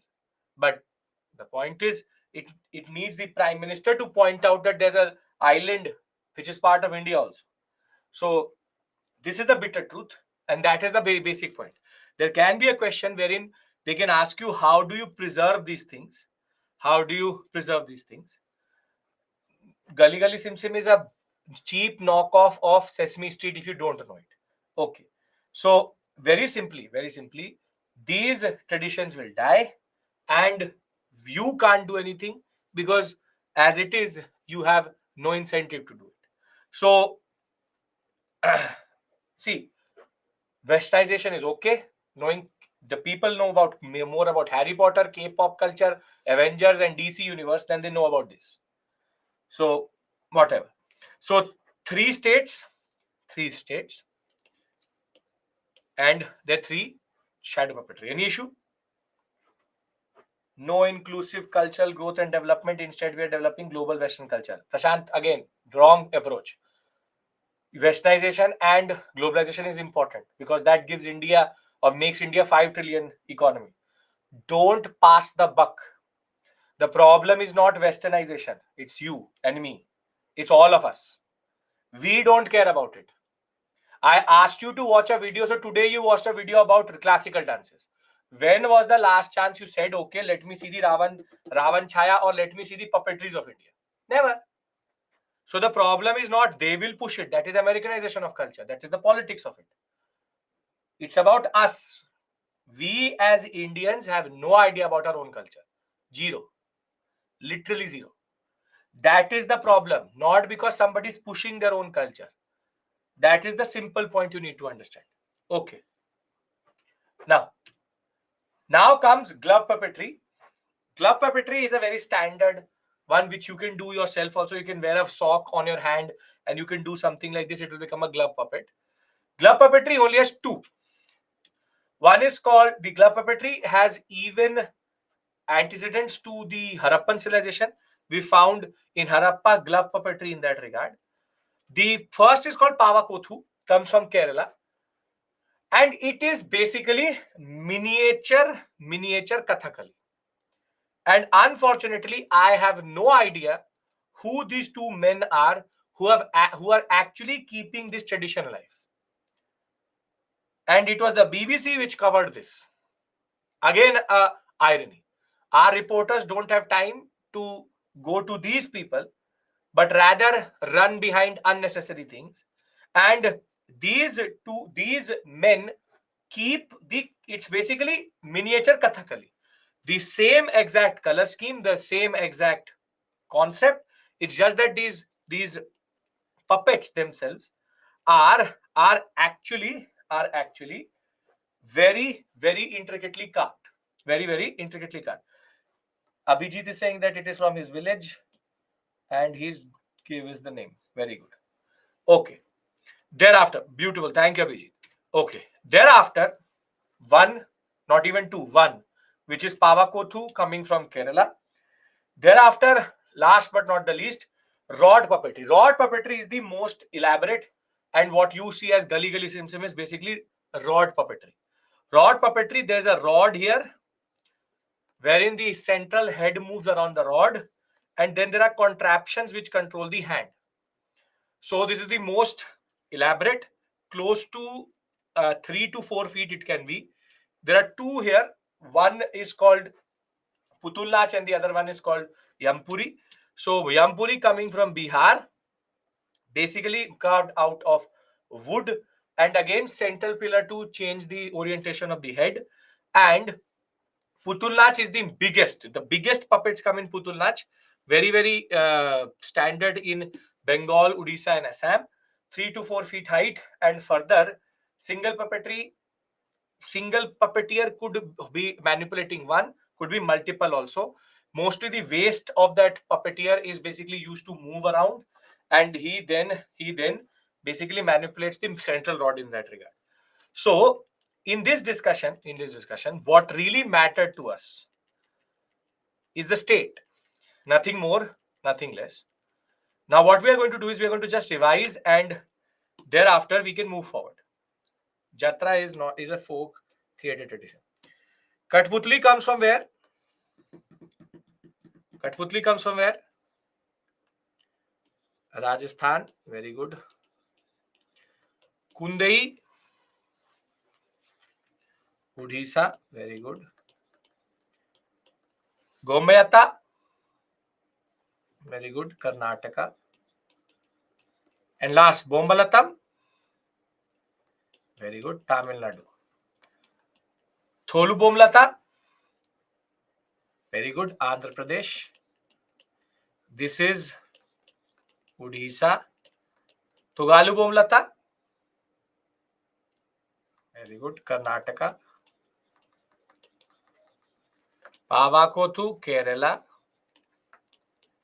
Bihar, Bengal, and Orissa. Can you remember this much?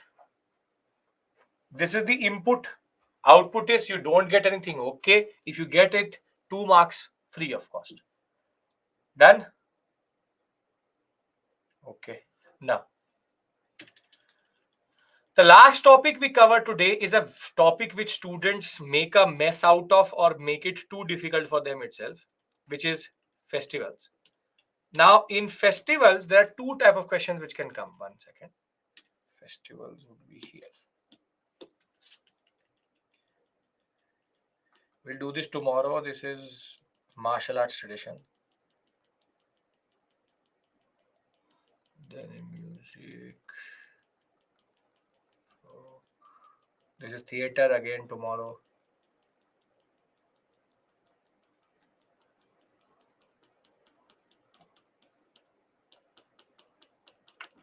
It's not attached. Okay, we'll do festivals tomorrow. It's not attached. But I can actually do something else with regards to festivals. Okay. It should have been here. Either I had covered it previously. Okay. We'll do the theory of festivals and I'll tell you what to do with it. Okay. Festival should be after you. The file you have has it. I in this I would have manipulated it for something. Okay. Let's basically discuss festivals. There's a mains part of it. There's a films part of it. Okay.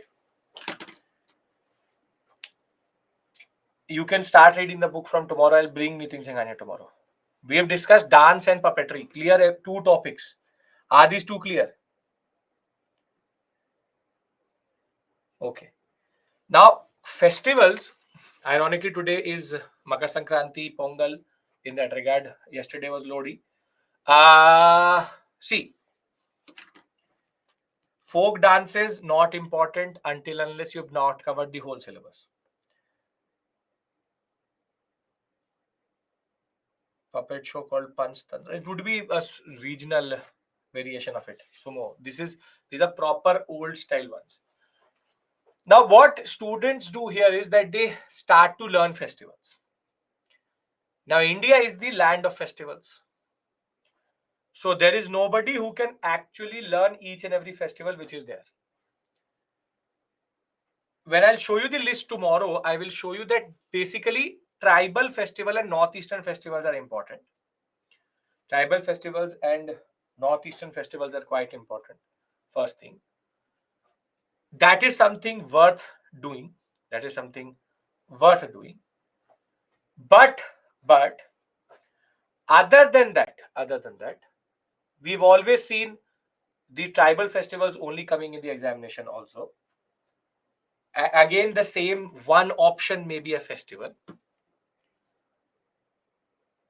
But in India, every religion has its own logic of festivals. So what I want to do is I want to discuss two things with you. First, the logic, and second, the purpose. Purpose is where the question comes from in the mains of examination. If they want to ask it or not. Now let's talk about the logic of festivals when it comes to Hinduism, for example. Now, today itself is a very interesting way of telling or of understanding. See, in India and in Hinduism, mostly festivals follow the harvest cycles or what we call as agrarian cycle. So you have one burst of festivals here, which is Pongal. Makar Sankranti basically represents the movement of the or rather the sun movement into the northern hemisphere, and that is what's called also called Uttarayan. Basically, the way Earth is tilted. Previously, the sun was in the southern hemisphere. Now it is in the northern hemisphere, and therefore it's called Uttarayan or Makar Sankranti. But we also have the basic idea of harvesting. For example, Pongal, Lodi are harvest festivals. Now, the fact is that is why in India festivals happen in clusters. It happens in clusters, wherein you will have this period of just in the beginning of this 14th to 15th period. Then you will have one in April, where Baisakhi, Ugadi, which is again harvest festivals. And then you will have a lull period, and straight away then you will have a whole burst of festivals near Diwali at October-November period. If you look at it, if you plot it, you will realize one set is at the harvesting of the Rabi crop, other one is the harvesting of the Kharif crop. And basically, because festivals need money, you only have money after you have harvested the crop. During sowing season, you have to look after it. When the crop is standing again, you have to look after it. So when agrarian cycles are free, which is after harvest, you have festivals. As it is, you would always want to celebrate a good harvest in that regard. So you have this idea, and thereafter you have then popular ones, for example, Diwali and all, which are related to other mythological stories and other events in that regard. So when we talk about core festivals in India, be it the harvest festivals, be it even tribal festivals also have this very interesting coincidence wherein they also in a way are celebrating harvest festivals. So we have this one set. We have this one set. So in Hinduism, it is the agrarian cycle, which is more important. Other bigger festivals are either celebrating certain major events or are related to nature gods. For example, Chhat Puja is related to sun god. Thereafter Diwali is related to the story of the Ramayana. Thereafter, we have the other festivals which are specific to certain states because of their events. So that is a separate issue altogether. Now, in Hinduism, the sun is considered quite important. Most of the festivals, in a way, are either celebrating the sun or the harvest. But if you go to, for example, Islam, The logic of the festivals change. In a desert where Islam rose, in a desert, the sun or the moon, which is more soothing or which is considered more calmer? The moon, because the sun represents the desert day, but the moon represents the cool nights. And that is why in Islam most of the festivals track the moon. So they follow the lunar cycle. We also have certain what we call Hinduistic festivals also have certain festivals which are lunar, but their lunar calendar and lunar cycle matters quite a lot. Herein, in Hinduism, it would maybe the solar calendar, but therein the moon represents a certain soothing nature of God in that regard, of Allah in that regard, and therefore the moon lunar cycle matters quite a lot. This is the logic. That is why Eid or anything is after they look at the position of the moon in that. Then, if you go to, for example, Christianity, be it Christmas, be it Good Friday, be it Easter, all are related to Jesus Christ, wherein the Lord and the Savior who came, died for our sins, and thereafter resurrected himself. Therein lies the story of the birth of Christ, which is Christmas. Christmas Eve is very, very important. Easter, and you have the concept of Good Friday, the resurrection of Jesus Christ. And therein the biblical personality, the most important person, Jesus Christ, dictates everything. So Christianity, Hinduism, Islam. Thereafter, if we go to Sikhism, it is related to the Gurus and the Granth Sahib, what is quoted there. And again, the Sikh festivals intersect in the form of what we call as the concept of harvesting, because again an agrarian cycle. So see, if you look at it, festivals are not random. Festivals are not random, but are based on the logic of that religion and the idea and the idea and the ideas around. But this is the logic. I think you already have an idea. Buddhism, Jainism, again related to the acts, or for mostly in the Arunachal, Himachal, Sikkim sector, you have the festivals related to Vajrayanic Buddhism, which are related to Buddha Purnima or Buddha. So Buddha life cycles and Buddha life events are considered quite important in that sense. So that is not something. See, as I said, the central figure will basically decide everything. Mahavir Jayanti, again, the birth of Mahavira, so that is standard thing. Now, logic is okay. Can anybody tell me what is the purpose of a festival? What is the purpose of a festival? Why do we have festivals? What is the point of Makar Sankranti? What is the point of Pongal? Celebration, joy, unity, to thank God, worship of something, people coming together, to get together, break from work. Acha. People come together, social gathering, to revive stress, to relieve stress. अच्छा छुट्टी है इसलिए happiness index increases, to celebrate events, spread happiness, brotherhood. Women get respect only on festivals. अच्छा relation bonds increase, commemoration, to remember culture, break from hard work. इतने परेशान हो कि छुट्टी चाहिए. छुट्टी is the most important. It gives you hope in sad times. Being happy at festivals, celebrate our tradition, revive culture, party. Very good. This is the new India which we talk about. Harvest and eat and celebrate. Very good, very good. Social gathering. Today's commercial spending boost. To pray to God. Taking healthy food. New beginning. Politics. Thanking God. To remember the main purpose. To fill colors in life. To display. To now offer. Celebrating, celebrate, spread life. Spend time, stay connected to rules. Strengthening community feeling. Okay.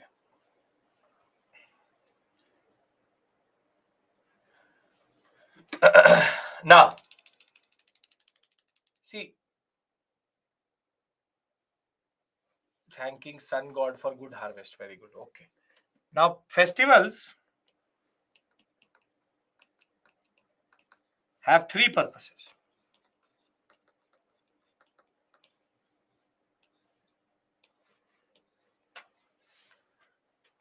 You all are pointing out one of it, but not the next two. Some of you are talking about the second and third also. First is commemoration, which you call as celebration. That is all perfect. For most of you who are not preparing outside their home, festival is the time when you go back, you celebrate with family, you come together with family. It could be a time when you buy a lot of things, big billion sale and all. Commemoration, celebration is an idea which everybody understands. And yes, festivals are about celebration. We celebrate by eating something together when it comes to Makar Sankranti, by having certain pujas when it comes to certain other festivals. But commemoration is the only one. Commemoration is only one. The more important is called propagation. See, festivals propagate culture, wherein every next generation, I don't need to tell you what you do on Diwali. I don't need to tell you what you need to do on Eid. I don't need to tell you what you do on, for example, Dashera. You already know it because generation after generation, year after year, year after year, year after year, your parents do it, your community does it, and therefore it propagates to the next generation. In a way, culture is passed on to the next generation via festivals. You know that on Makar Sankranti, you have to eat a certain configuration of foods. You have to eat khichdi. You have to do this. You have to do that. That you know because your parents did it. Before their parents did it. Your grandparents did it. Great grandfather did it. And in that sense, propagation is a very important concept. You don't need to go forward in that regard. But the most important purpose of a festival is preservation of culture. See, if you don't have festivals, then your community identity starts to break away. Then your community identity starts to break away because it is, and that is the unfortunate truth again, that certain festivals are the only instances at which we will wear a traditional dress, we will wear a specific cloth, we will eat a specific thing. There will be certain people who will get employment at that point of time.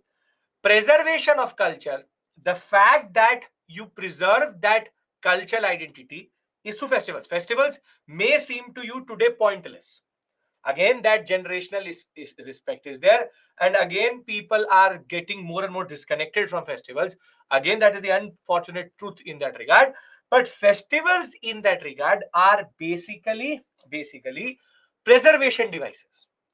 And again, there's a whole lobby in India which says, in that sense, 15th August and 26th January are also festivals. They are festivals of our national movement. People tend to argue that what is the point of holding the Republic Day parade every month, every year? What is the point of holding the 15th August, what we call as Independence Day every year? Because again, it's a preservation, propagation, and commemoration of something. 15th August tells us that we got independence. It commemorates us, but it reminds us of a past in which people had to die for our independence. And in a way, it preserves the culture that what makes you Indian is the fact that on 15th August 1947, you got independence from the British. And therefore, most of what we are today are what we did after that as we stood on our feet. Same is true for example, 26 January, that we wrote our constitution. 26 January, though, has much greater significance because 26 January 1930, we also did the first Independence Day after the Purna Swaraj Resolution.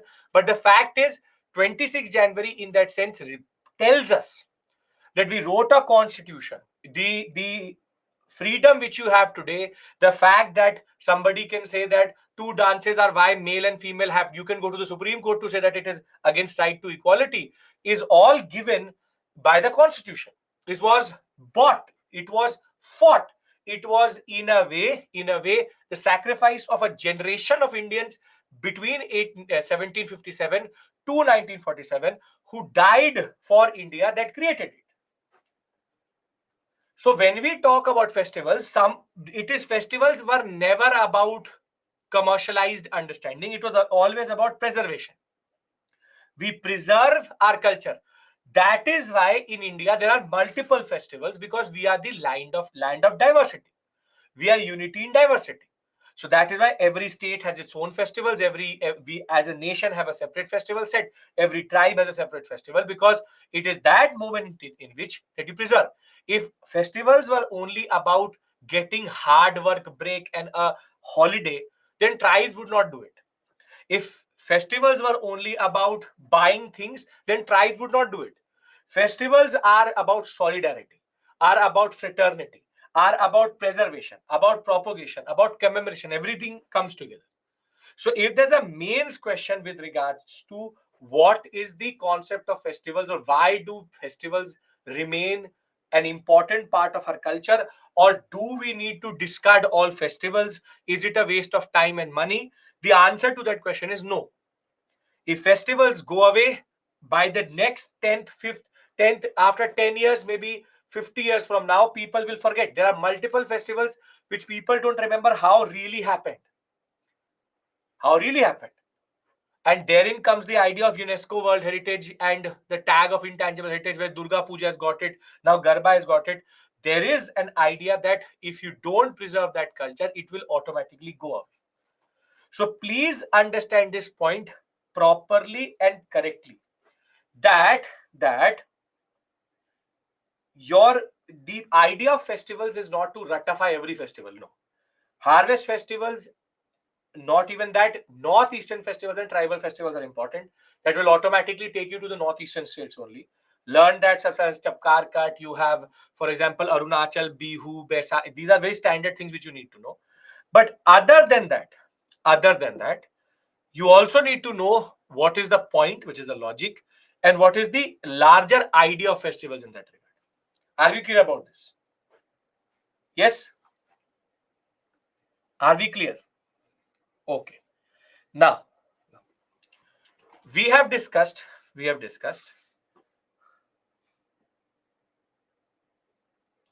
in a way, yes, festivals also connect states, because all of us in that regard, though in their own cultural spaces, have the same idea also. That is true. Okay. Now, we have discussed dance, puppetry, and we've discussed festivals basic idea. Now what I want to do in the next 10 minutes is I want you to answer certain questions. Basically we are consolidating in the next 5 minutes whatever we've done in dance, puppetry and festivals. So I will give you certain questions, I'll make in front of you, and you will tell me which are correct, incorrect, and I'll push a poll to you. That is what we are going to do. Martial arts and all we can discuss tomorrow. I want to consolidate what we've done. So match the following. Be ready to interact with the screen. Match the following. No. Consider the following.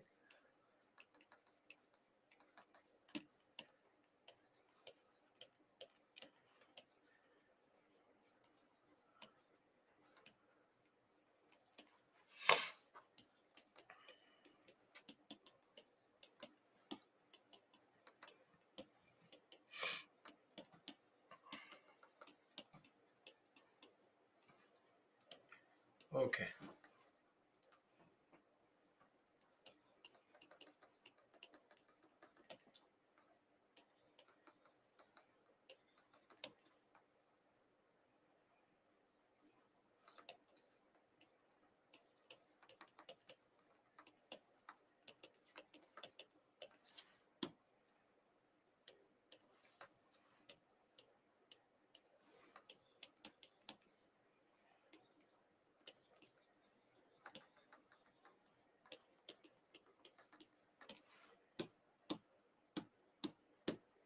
Okay.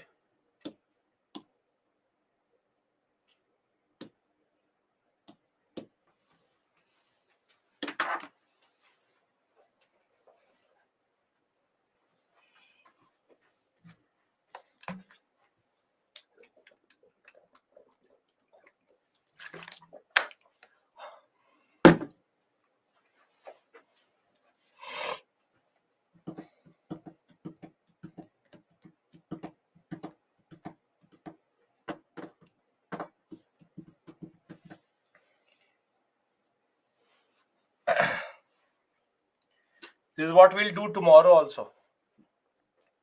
When we'll discuss martial arts and all. In class itself, we'll learn.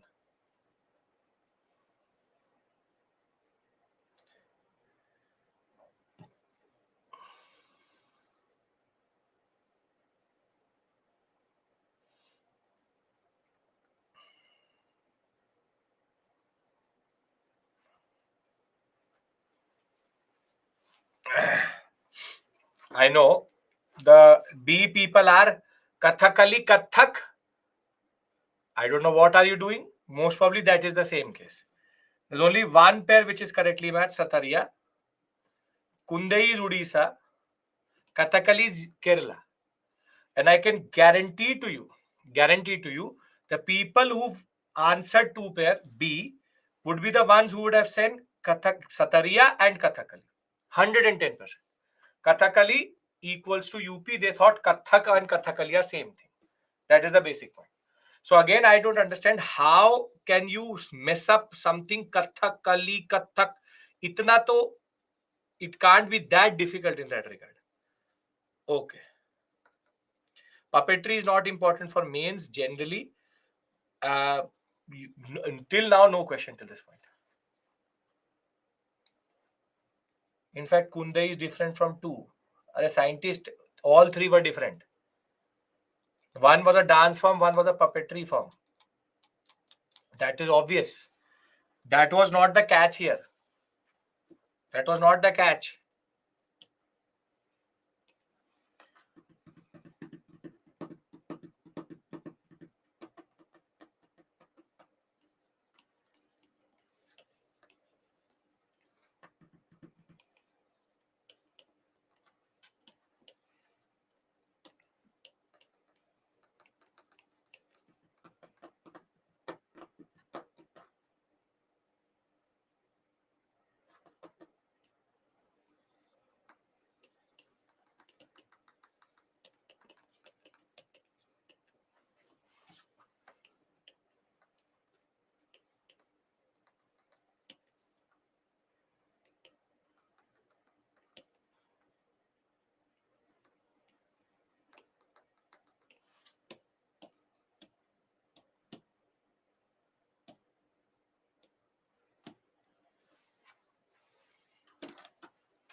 Next two, I will keep difficult.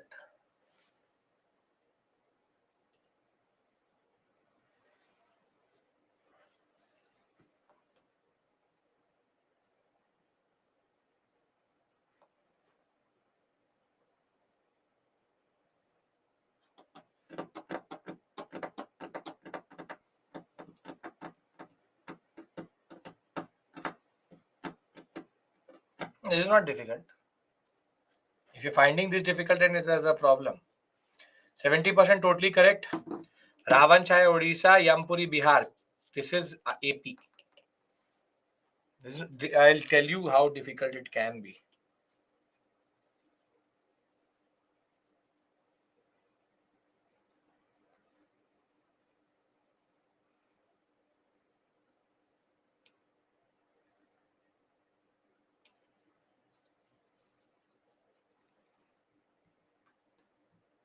Okay.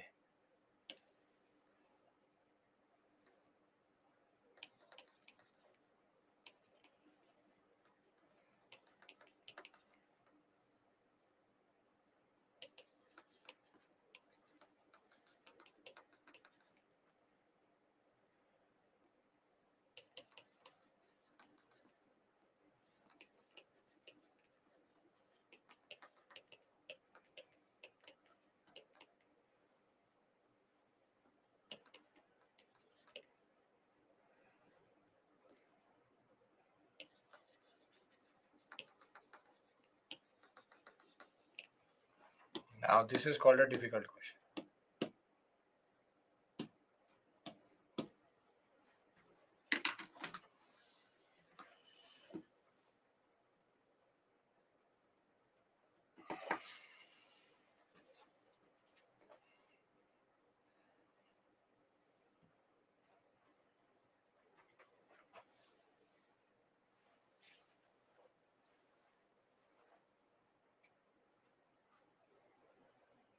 One or two what? What do you mean by that?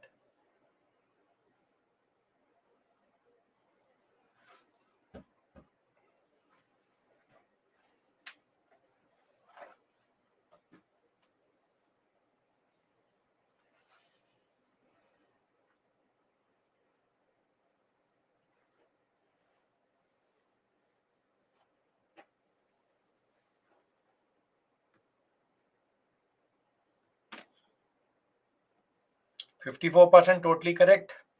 None of them are totally properly matched. This is called a difficult question. Gombayata is Karnataka. This is Tamil Nadu. And this is also Karnataka.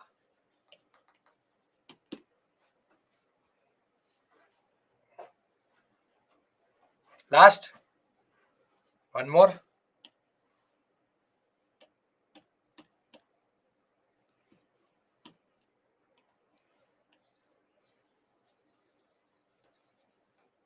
I hope you get the point. These questions are not simple. Obviously, they're not simple, but sure.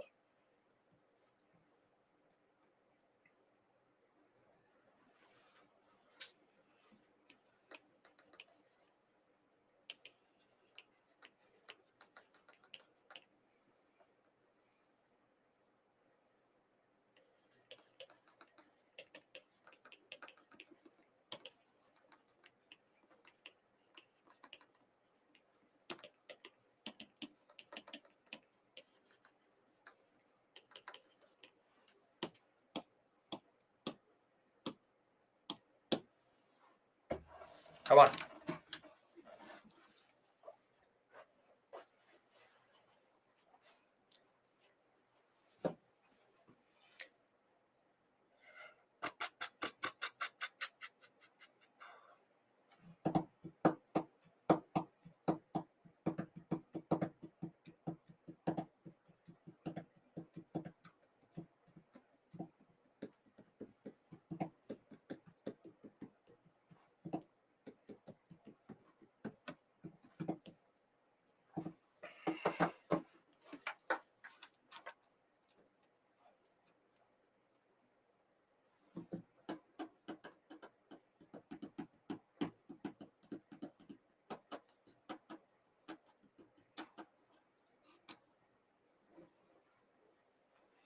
Is reading books necessary to give UPSC exam?